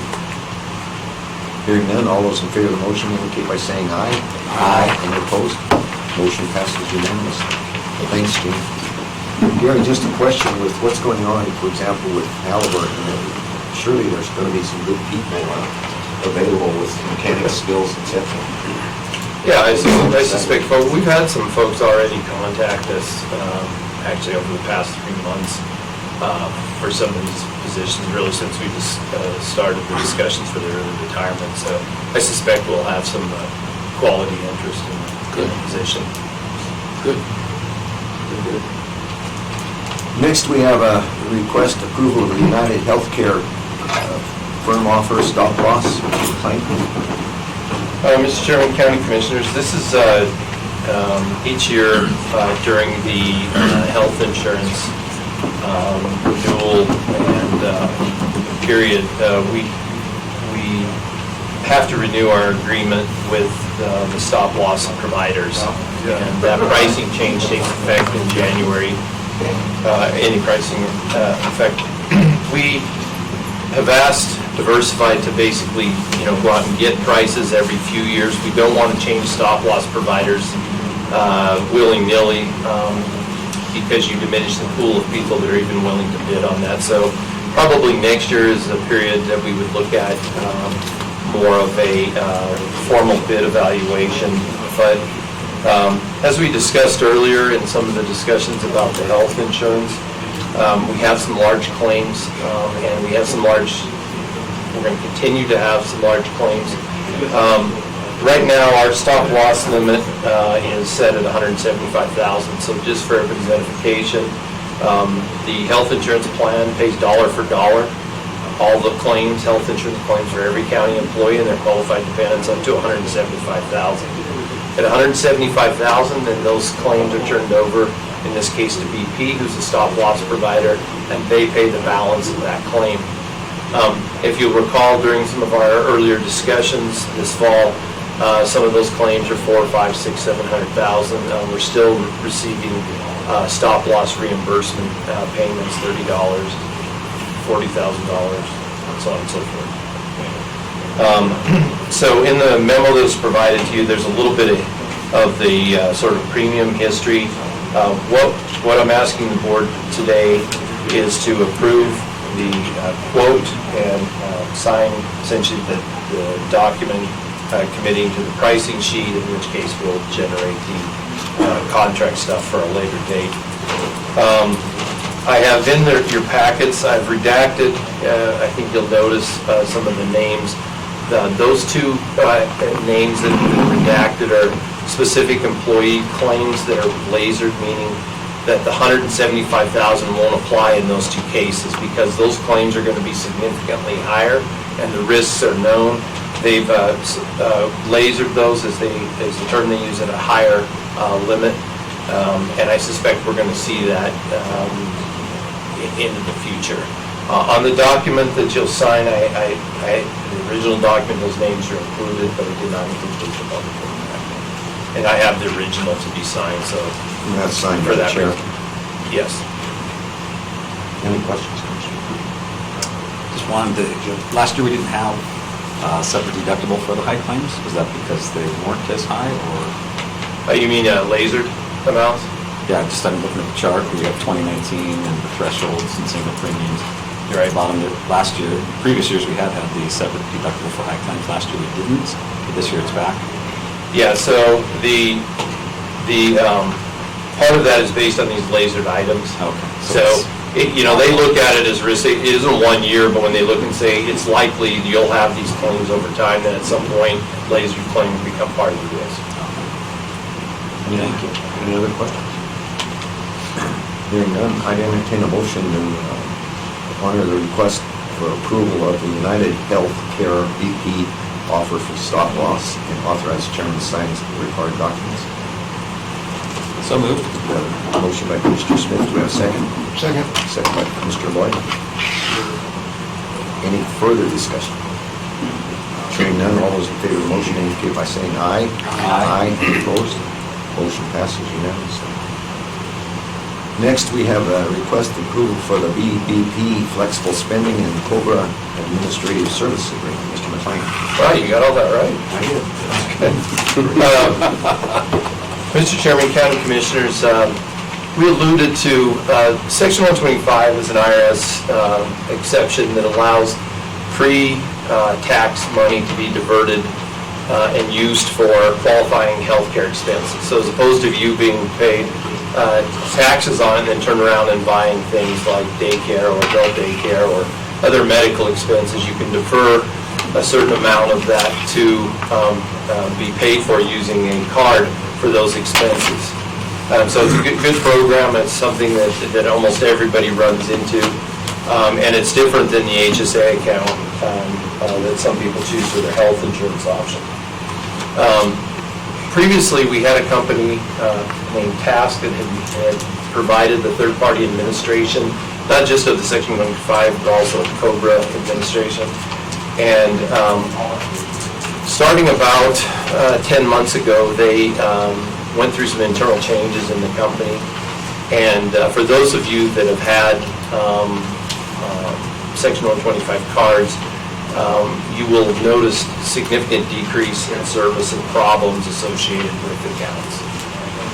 We experienced those problems on the administrative side, employees experienced them on the service side, and they got worse, they continue to get worse.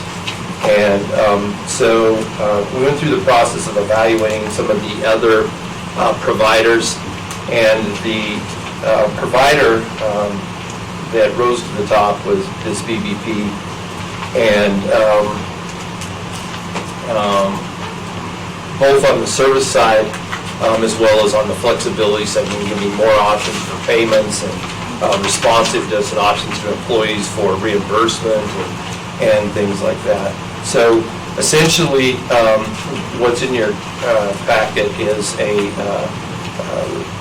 contract for BBP beginning January 1 to take over Section 125 and COBRA administration from TASC.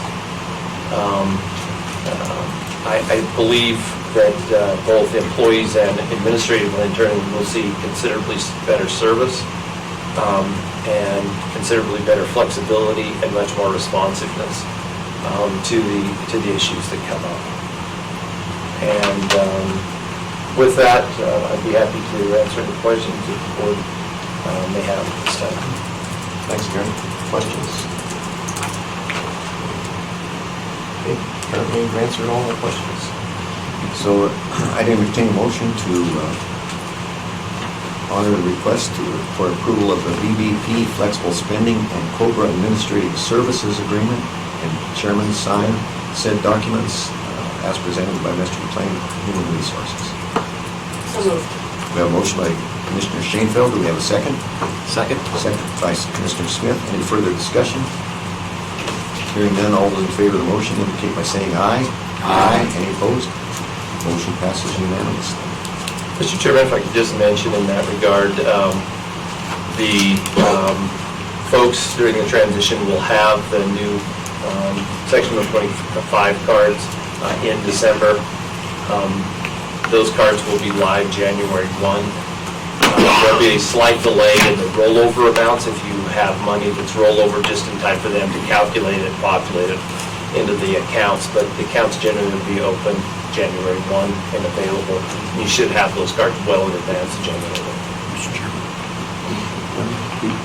Mr. McLean, some of us already received our cards. Right. Some of us already set up our accounts. And third, what is appreciative more than anything is the fact that there is a catalog tied to it that money put into that account can be used for through that. And I just have looked at all that and just to see how it might benefit all the employees. And I think it's a huge plus, and I think it's a good move. Thank you. And if I could just elaborate on that, what Commissioner Whiteling is referring to is there's essentially an FSA store.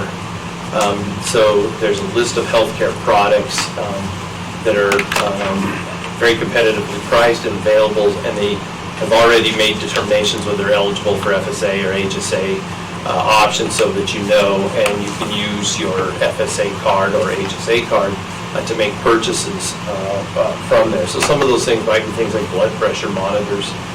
Some that a number of employees have things like first aid kits, or people that are monitoring blood glucose levels can get the supplies and things through there to do that. I ordered some items just to see the process, and it's pretty much like Amazon. I mean, you order them, and in about 2 days they show up in a nice package. So it's a good service. They're reasonably priced, and it makes it very convenient with use of pre-tax money to purchase this thing. Very good. Thanks. Next, we have the WCCA workers' compensation discussion. Mr. McLean. Well, we got the easy stuff out of the way first. This one's a little more obscure. So I know some of you have touched on this issue at different times. Some of you may be new to it. So please stop me if you have any questions. I'll try to summarize where we're at with this. About 3 years ago, the previous WCCA directors started a program mirrored after a program in South Dakota. And that program was essentially works this way. The WCCA is proposing to kind of take over or facilitate or coordinate the management of workers' comp claims for counties, with essentially two purposes in mind. First purpose is that most of the counties within the state are not doing much to manage workers' comp claims, and to improve that. And the second issue is WCCA is trying to find a permanent funding source other than dues to fund the WCCA's existence. So right now, each of the counties pays dues to the WCCA, and they are looking for a way to permanently fund that such that dues are not necessary. So what essentially happens, there's two major components to the way workers' comp rates are determined. You have a base rate, which is like an industry rate. So all of county governments in the state of Wyoming, the claims that are paid out determine a base rate. And then you have an experience rate and modifier rate that says, hey, if you're a little bit worse than that, it goes up beyond that base rate. This is used in healthcare and other areas. And if you have better experience, then it lowers your rate slightly, your premium rate. So it just modifies that amount. So the thought is that Wyoming Workers' Comp is willing to give WCCA a discount. They would keep that discount, which is estimated to be about $229,000. They would use that discounted money to fund this program within WCCA. In South Dakota, the program garnered increasing amounts of money to the point they hired staff to actually third-party handle workers' comp claims and other things. The thought is that if more entities are doing more to manage workers' comp claims, that claims rates, dollars spent for claims should go down, hence the base rate should drop for all entities. That's basically the gist of the process. So a couple things, I've sat in on numerous webinars on this dating back, like I said, 3 years ago. Initially, the conversations were started with the several larger counties, because if they don't participate, it's hard to have the volume to make it work. The kind of problem with that is those counties are already kind of doing a lot in the claims process, so I don't know how much the program has to offer those counties. I mean, they have people who are already managing claims, they have some of the safety stuff in order, they have drug and alcohol testing. So that's kind of a crystal ball question. The one thing that I noted, and it's hard to say what the effect is, but when this was done in South Dakota, they have considerably more counties, in fact, twice as many counties, so they have a lot of really, really small counties. So I suspect the impacts are more notable in that situation than they would be in our situation. I think that the base rate is going to be the base rate, whether we're in there or not in there, meaning whether we participate or don't participate, the base rate is still going to be the county base rate. And the EMR is still going to be based on what our actual experience rating is. So it's a strange situation because, to be honest with you, I don't know that we're going to do much of anything different regardless whether we participate or don't participate in the program. I'm not as convinced as Mr. Ryman is right now about the future savings given the different demographics of Wyoming versus the Dakotas. And I don't like the idea of creating another bureaucracy that acts as a middleman between workers' comp and the entities, meaning in the long term, if things were to go well, you'd be sending claims to WCCA. There aren't 1,000 people out there with experience in this regard that you go, hey, I'm just going to go hire somebody who's a real first-class workers' comp person. Also, they have not really addressed, just like health insurance, as we've experienced, you have the same with workers' comp. You have years, statewide and locally, where you have high claims, and other times you have low. Some of that, you can do all the stuff you want, you're still gonna have no matter what, as the state's found out in many industries. I think at the end of the day, what you have in your packets, they're trying to get off square one on this issue. As I've said, it's been 3 years. I think that WCCA is really pushing this because I think the question is, why are they involved in this? And I think they're really involved in this because, as some of you know, historically, Sweetwater County being one, there was times when we didn't participate in WCCA because of the direction that they were going. And with those dues not being paid, they were significantly hamstrung in their ability to function. There's been times when they've taken up issues that were so far afield from those things that affected Sweetwater County and some of the larger counties that it seemed irrelevant, even though 7 counties are paying 80% of the dues. So I think really what they're trying to do is get some stability in that, and obviously implicit in that is the ability to hire some staff and essentially create another bureaucracy, in my opinion. I don't have enough experience. The South Dakota example is okay for what it is, but it's not apples to apples in my opinion either. So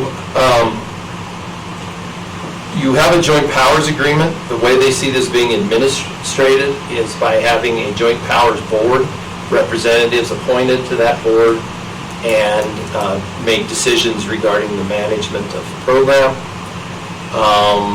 There's still a little bit of a legal hang-up, because right now, if you had a chance to read that, J.R. Ryman would still be one of the members on that board. And there's some legal questions as to whether WCCA is a public entity as contemplated by the Joint Powers Act, and as such could be a participant in that, so they're working through that. I think that's kind of a esoteric issue. I don't think it really changes the essence of the program too much, but it might change the composition. So, we don't have to decide today. We can if we want to. I would say that the joint powers agreement that I've presented is still a draft pending resolution of at least one of the questions with respect to the makeup of the board. There may be some others that come up. So I think today what I'm really trying to say is if we have any questions, I'd like to try to answer those. If you have any opinions or comments, so that we can start, making preparations to either move forward with this program or to, just continue on.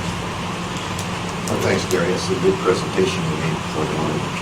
As you know, we've been involved in it for 3 years, and it's not Ryman that started this. No, it was Pete, right. And you hit the nail on the head with me when we talked about creating another bureaucracy. And it's going to be in Cheyenne. It's not going to be in Sweetwater County.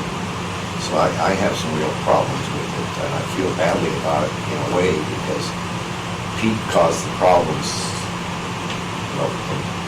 And before Pete, there were another head of the WCCA. There was a point where I was ready to say, let's just get out of it completely. But with Jeremiah there, I think Jeremiah he's inherited this. But I'm not too sure that we want to do it. That's just my opinion. I appreciate it.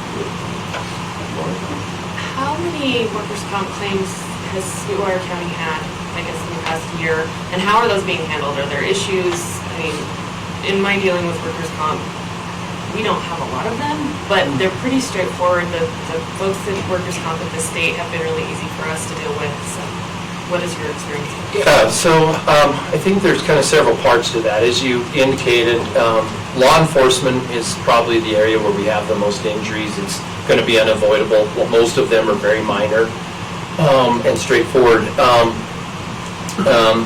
Where I would say the key with workers' comp is in the quality of the person that you're working with on their end. So historically, we've had very good folks in that regard, that we've had a very good working relationship. We're very efficient. Today, that is not the case. Our analyst right now is not performing well at all. And so that's that process. But that's not going to change, because in the short term, we would still be working with the same people because they don't have any staff to do that.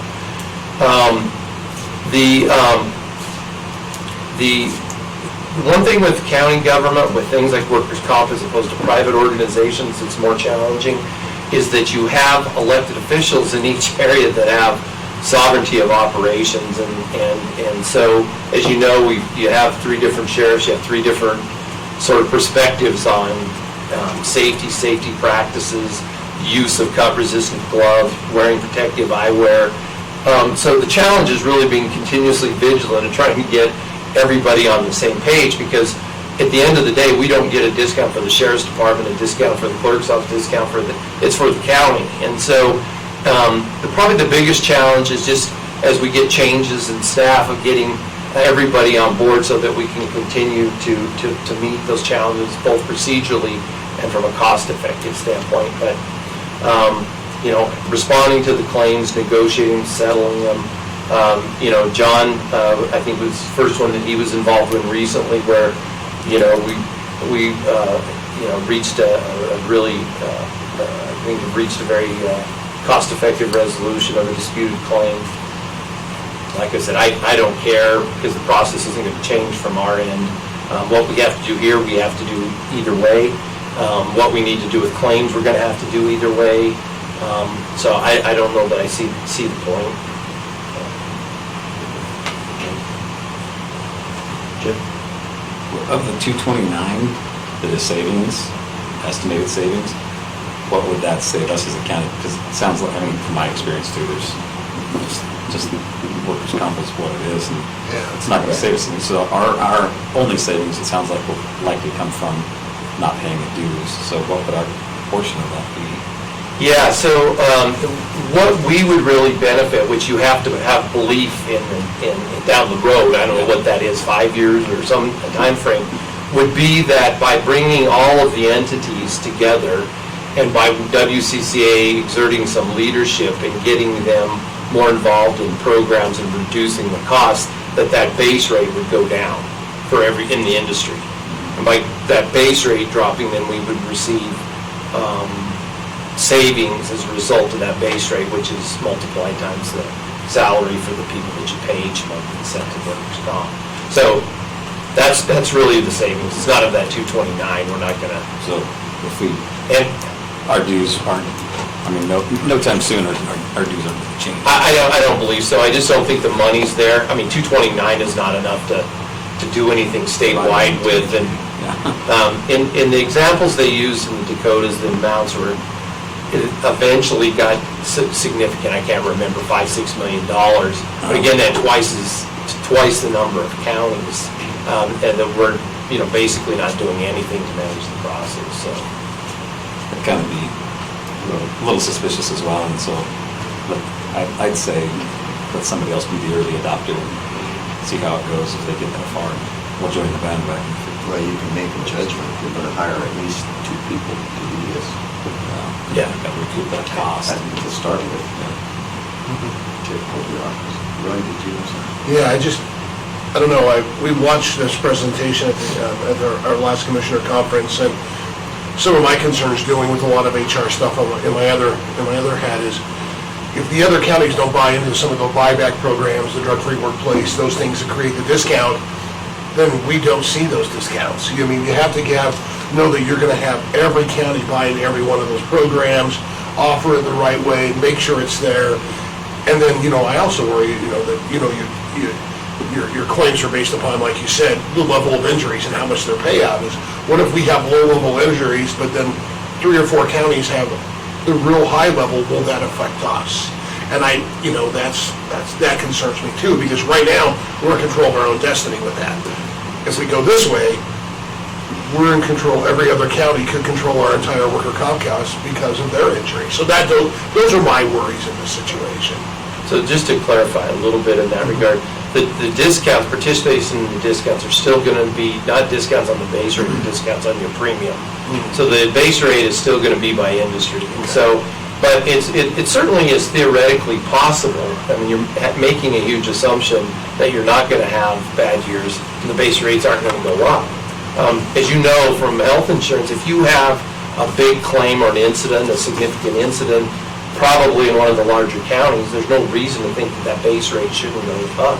as you know from people in the oil and gas industry and other large industries, when you have significant claims like a rig explosion or something where you have a number of large industries, they'll see a spike in the industry base rate in that industry. So I think it's a little bit of a leap of logic to just say, well, because we're going to try to put out more safety practices, that the costs are automatically going to go down. They may go down, and they may go down over time, but you have lots of other things at play here.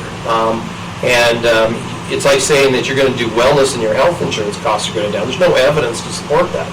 You know, you're still going to have people that get sick. Some of them get really sick. So I'm just not sure that there's enough data from the one entity that does this to bear that out. Any other discussion?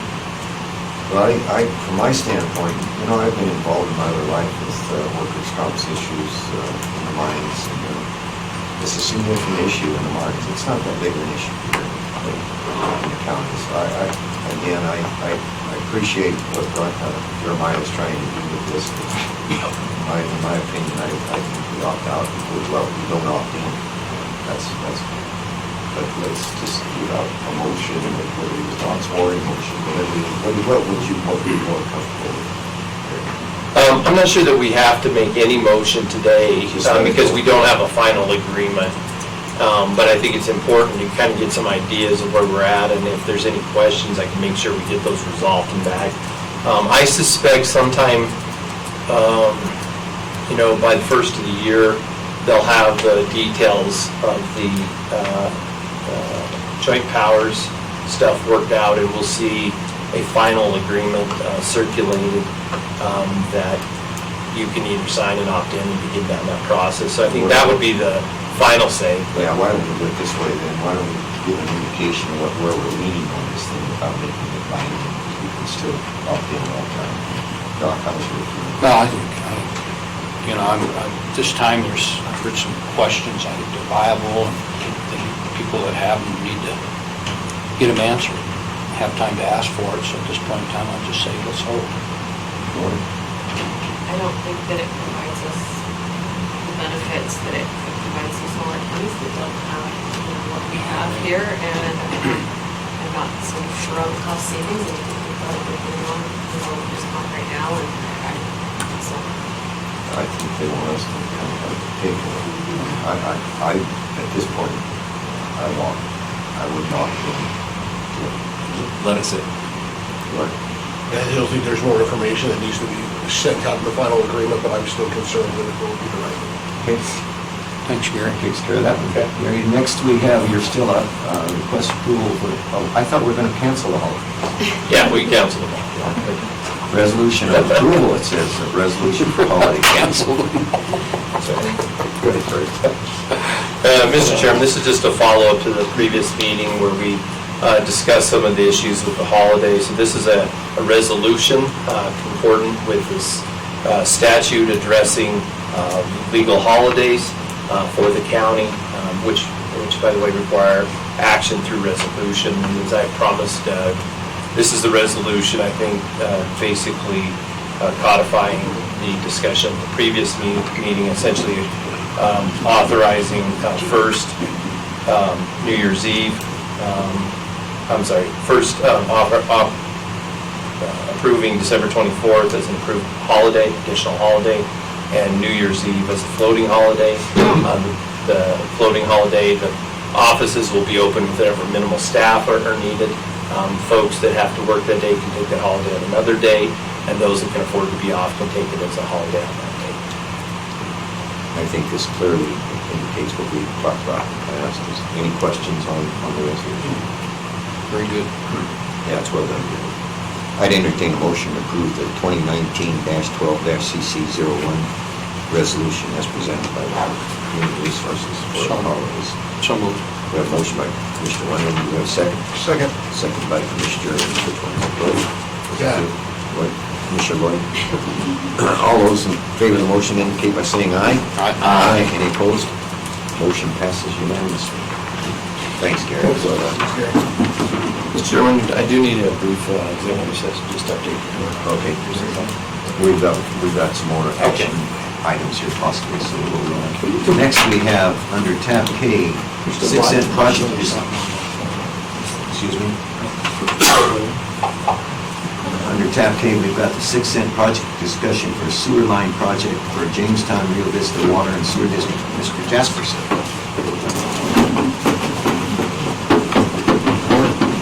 Morning. Gail. Good morning, Commissioner. We need to identify all of your helpers here. Yes, Commissioner Johnson, my name is Cale Jasperson. I am Vice Chairman for the Jamestown Rio Vista Water and Sewer District Board of Directors. With me today is Director Delbert Pohl and Director Dan Shedden. And of course, the purpose of our meeting here today is to present to you a proposal for your consideration of a sewer project which would construct a sewer, or I should say wastewater trunk line.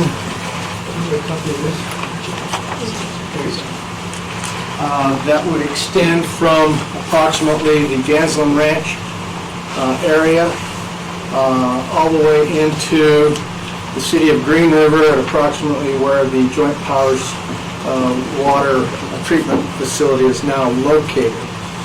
There is a lift station at that point, right there by the railroad bridge, that would accommodate all of the needs to the west. It's our understanding that lift station at that location is only operating at somewhere in the 10%, 15% of its capacity range. So in discussions with the City of Green River, it would be more than capable of serving all of those needs. Our experience with the routing, with the previous installation of the water line that was just constructed here over the last year, we have quite a bit of knowledge acquired about that corridor. We would use the existing or established corridor for the water line to install this sewer line, so that's going to minimize a lot of the potential costs in terms of exploring underlying geotechnical issues that might exist.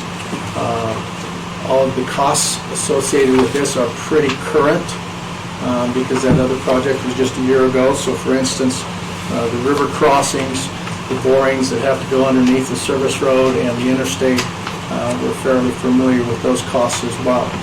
So we feel very comfortable with our estimate. Our purpose here today is to try and convince the Board of Commissioners that this might be a project that is worthy of your consideration, because we have no standing in this issue as a board. We're going to rely on this board to hopefully endorse this project and move it forward. Gail, the question came up, you are holding something like $200,000. Do you still have that? We do. And at that time, we had the discussion, this money came from the commissioner, from this board years ago, when we, along with this board, foreclosed against properties that were being held by the Covered Wagon and Associates in that subdivision for their failure to fulfill some of their obligations in respect to the establishment of roads within what we call Phase 1, which is the commercial phase that lies between the two highways. That area, we still have those monies, and we're pursuing the possibility now of being able to convert that money and use it to construct a water distribution system in that area, so that all of those landowners would then have access to distribution of water. We currently have sent letters out to every landowner that lies within that portion of the subdivision to get their endorsement of that proposal. And once those are all in place, we'll bring that to the commission, and hopefully you will also endorse diverting those funds for the purpose of building water distribution. Do you know how many people this will serve?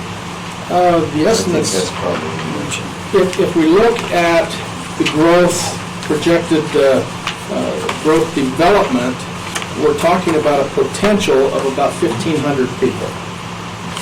Now, that depends entirely on how that area develops. Obviously, if it's single-family residence with a mixture of commercial properties, the number of residents will be lower. If, with the inclusion, the inclusion of a sewer or wastewater collection system, that changes all of that, and now some of those properties could develop in multifamily and other kinds of developments. So these numbers could potentially be higher than that. But those numbers include that subdivision? These numbers include all of the properties that lie within the district boundaries. These numbers do not include what could potentially happen in the Gansland Ranch subdivision area. We don't know that this project would have any effect on those folks, but we also don't know that it won't affect them. One of the things that's been done with, when I'm speaking specifically about North Rock Springs, is that White Mountain Water and Sewer is extremely well-funded. They are. The best in the county. And a lot of that's based on the developers that put that in. So what is the plan for this? How do you, in that case, they used to get their money back as tax work. What is your plan for that? My vision, Commissioner, is that as development begins to occur, these developers are going to be responsible for constructing the collection systems within their development. We, of course, would have the mains in place that they could attach to dispose of their effluent and the wastewaters that are collected there. Without the trunk line, without the district in place with some means of transporting the wastewater, then the developer then has to be concerned about the cradle-to-grave issue of dealing with their wastewater, which is what's made all of that development stagnant to this point. It's just not cost-effective, and that's why the development in that area has stalled. Because this, and also, quite frankly, with the installation of the new water system that's out there, the new supply line, water consumption undoubtedly is going to go up, which obviously will increase the wastewater. So it's a problem that's coming at us a lot quicker than what we've anticipated. But the district would probably enter into agreements with developers whereby if they were to develop their distribution and collection systems, then any monies that the district generated through probably the usage of those systems, fees, tap fees, all of those various kinds of revenue streams could be rebated back to a portion of it, obviously to the developers to compensate them for their original investment. That was in the agreement that we originally proposed, if you remember, years and years ago with Petro, which never came to fruition. And I see similar agreements in the future with new developers as they come online and come and begin those negotiations. Our paramount responsibility, obviously, is to the residents and the people that are in that area, and to minimize their exposure and their costs. That's of a very major concern for this board. So the total cost is around $7.5 million for this? That's what we're projecting. And you recover against that, is what you're saying? We probably would not be able to recover against this portion of the construction. What we would be able to recover against would be any distribution systems that the district builds, or I should say, I'm using water terms. We distribute water, we collect wastewater. So any systems that we would build to collect the wastewater on behalf of developers, then portions of that could be used for operations, or all of it would be used for operations or development of new collection systems. You're not going to give any of that back if you get 6 cents. If we can get it, it probably won't be given back. But anything in excess And my understanding of the way the 6 penny works is there could be an excess collected over and above what is being asked for. If that happens, then obviously the district will use those monies to develop collection systems in other parts of the district. This proposal does not create collection in existing populated areas of the district. For instance, the Jamestown or where Mr. Shedd and Mr. Poe live in the Rio Vista area, that's all out in the future. All this proposal is going to do is to create the avenue by which we can collect those wastewaters and get them to the city of Green River. Do you intend to be here on the 5th? Yeah. Lauren, any questions? You're right, Bob. You don't have standing, but we do. It's right. That's not saying we're going to. And we realize that there are a lot of very worthy projects out there that are going to be coming to the table. And we hope that at least this project might become worthy enough to surface to the top of that list in some fashion. We know that it's an uphill fight. We know that it's something that's just not going to be a given.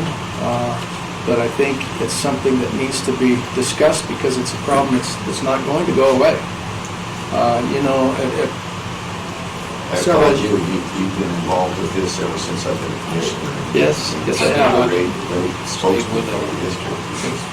Never given up, been working on it. You know, it's been, you know, I've been active on this board for 40 years now, so that's a long time. I've seen a lot of things happen.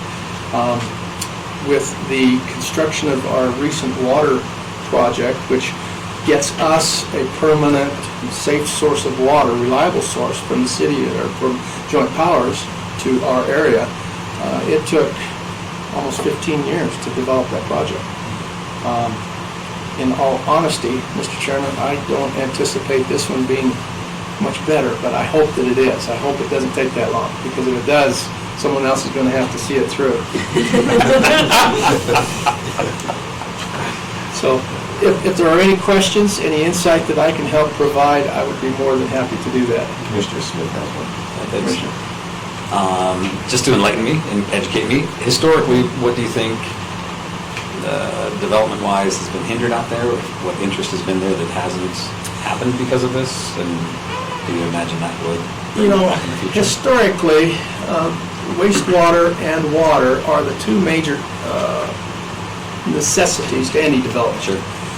Now that we have water out into the extremities of our district, meaning the covered wagon area and those areas out around the golf course, those landowners are becoming relatively restless. They have been over the last several years and wanting to do something with their properties.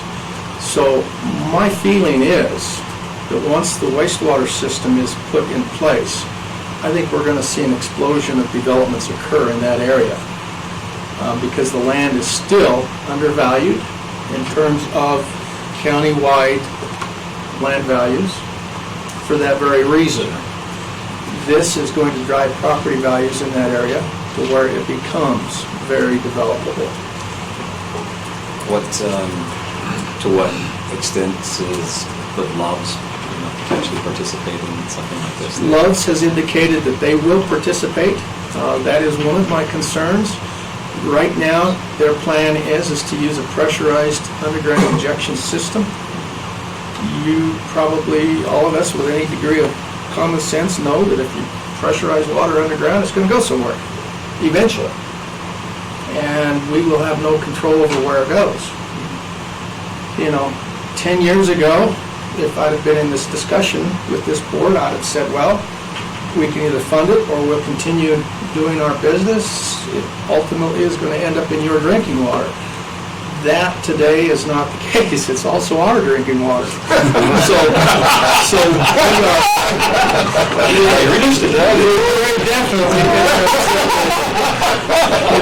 are pushing this concept forward in any way possible. So my concern is that now that the water is there, you're going to see more and more wanted developments. The Lauder and Fillingham property right now is already on your radar.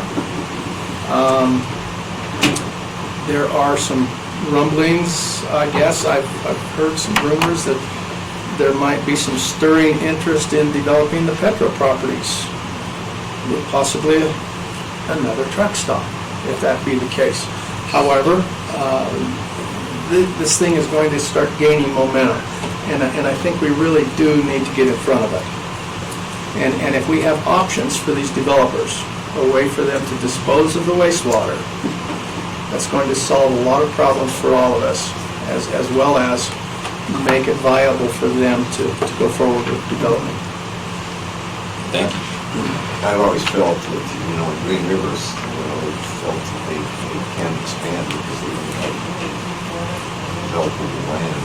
And I've always felt that this area you're talking about has great potential. It's a shame that it doesn't look like it did when I was a kid, coming down here to swim in the river. It's beautiful, beautiful. Well, it's kind of cluttered up now. And I agree with you, Commissioner. In fact, I've had some discussions with those in the city of Green River, and they are very much aware of the fact that they're pretty much coming to the end of their viable expansion. As much as I hate to admit it, I think there are eyes being cast in our direction. It probably will not happen in my lifetime or yours, but eventually I believe that the Jamestown Rio Vista area might become a subsidy of the city of Green River, subsidiary, in some fashion. We'll fight those battles when they come, but I think that that's very realistic, and I'm not entirely opposed to it as long as it's done in a way that protects the lifestyles and those that are there are existing. Roy? Yeah, when we were discussing with Loves, they had talked about potentially looking at some business-ready type development grants, if I remember right, on sewage and stuff.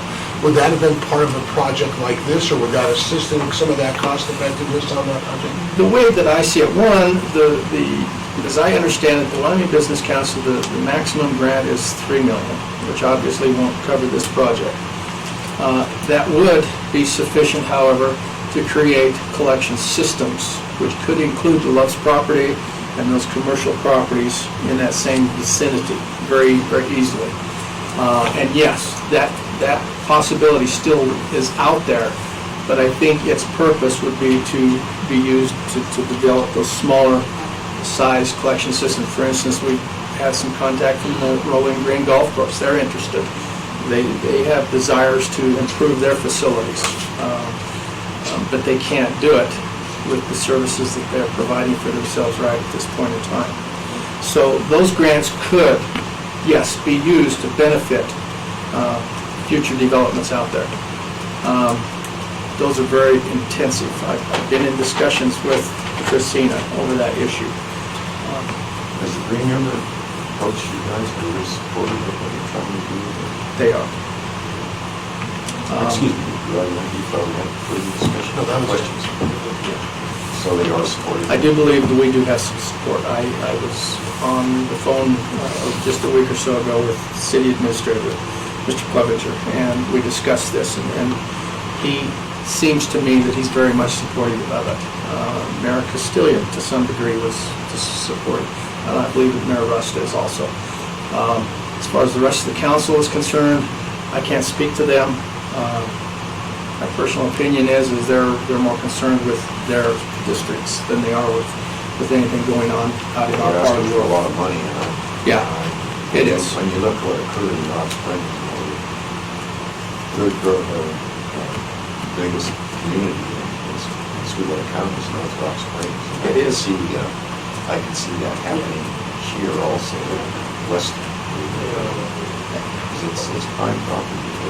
And I believe you're absolutely correct, Commissioner, that we have a similar potential west of Green River to develop the way that they have in the White Mountain area. I know that they've got 2 or 3 special districts out there. White Mountain. I've lost track. Yeah. There's at least Yeah, two. that are struggling. I know that White Mountain is And you got 10 Mile. is good, right, you've got 10 Mile, and I think you've got Purple Sage, and you've got Clearview, and a number of those different smaller districts. And quite frankly, our district has struggled, because we've tried to keep the costs of operation at a very minimum to support our residents. That has been to our detriment at some points, but the realistic issue is that it costs whatever it costs, and we have to come to grips with that. But I still think that we've got a huge potential out there. Okay, any other questions? No question, I just wanted you to know, you are on our schedule for 4 o'clock on Thursday. On Thursday, okay. Time do we start? 1:30. Okay. Okay. At least two. Danny, do you? Well covered. Did he do a good job? I think so. Yeah, he always does. Well, thank you. One comment, when we did have that meeting with the city people, they were interested in what we were doing, because what way they would be taken from us would help them because they're trying to redo their whole thing. With the expansion, what they'd have there, they see they could have a better fruit plant than what they were originally designing. Makes sense. They were really looking forward to what we were doing. They were extremely supportive of that concept. Now, I assumed, and this is purely my assumption, is that somehow their funding might be connected to the regionalization concept, which seems to be involved in a lot of the new funding concepts whenever we talk about state revenues and county revenues and so forth. But I think they're correct. I think we need to look at things with a regional perspective, because we're not talking about just Jamestown, Rio Vista, or just the city of Green River. We're talking about our community as a whole. And whatever is good for us is obviously good for everyone else in the county. We have existed out there very quietly, very kind of in the shadows, just enjoying life. And we feel like maybe we need to step up and maybe get a little bit more proactive in assisting a lot of the people that own the properties out there, the property owners, in realizing some of their potential. Okay, Gil, thank you very much. Thank you. Appreciate you coming. Good luck. See you Thursday. Okay. Thank you very much. Thanks.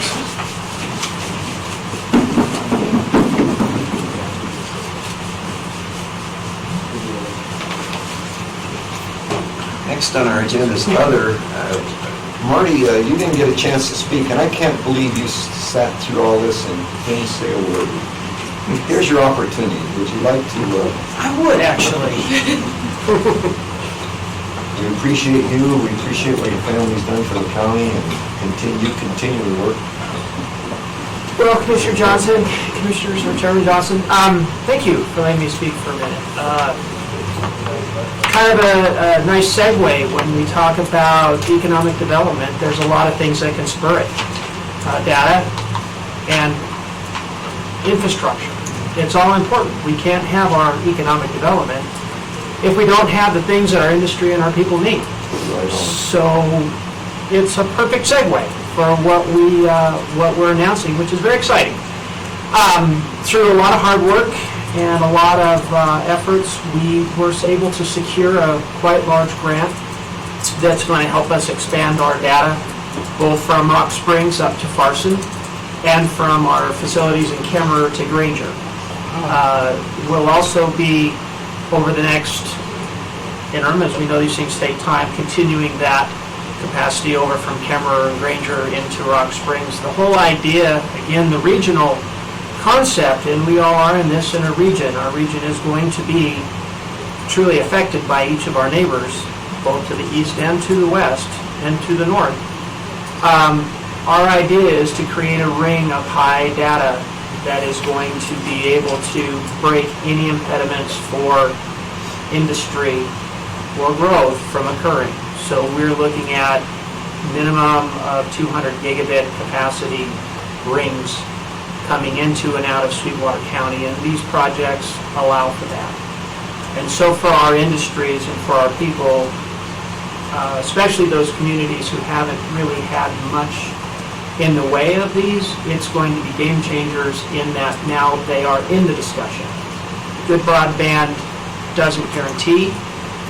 Bad broadband does guarantee failure. We talked about that a lot. So all of the things that can ride on this, discussions with AARP of trying how do we keep our seniors in their homes for as long as we can with the tools they need to be protected are all part of that. Our ranches and farms, and with the things that are coming on with blockchain potentially, but even just the management of their facilities, we're very excited to be part of this, and we are taking this very seriously.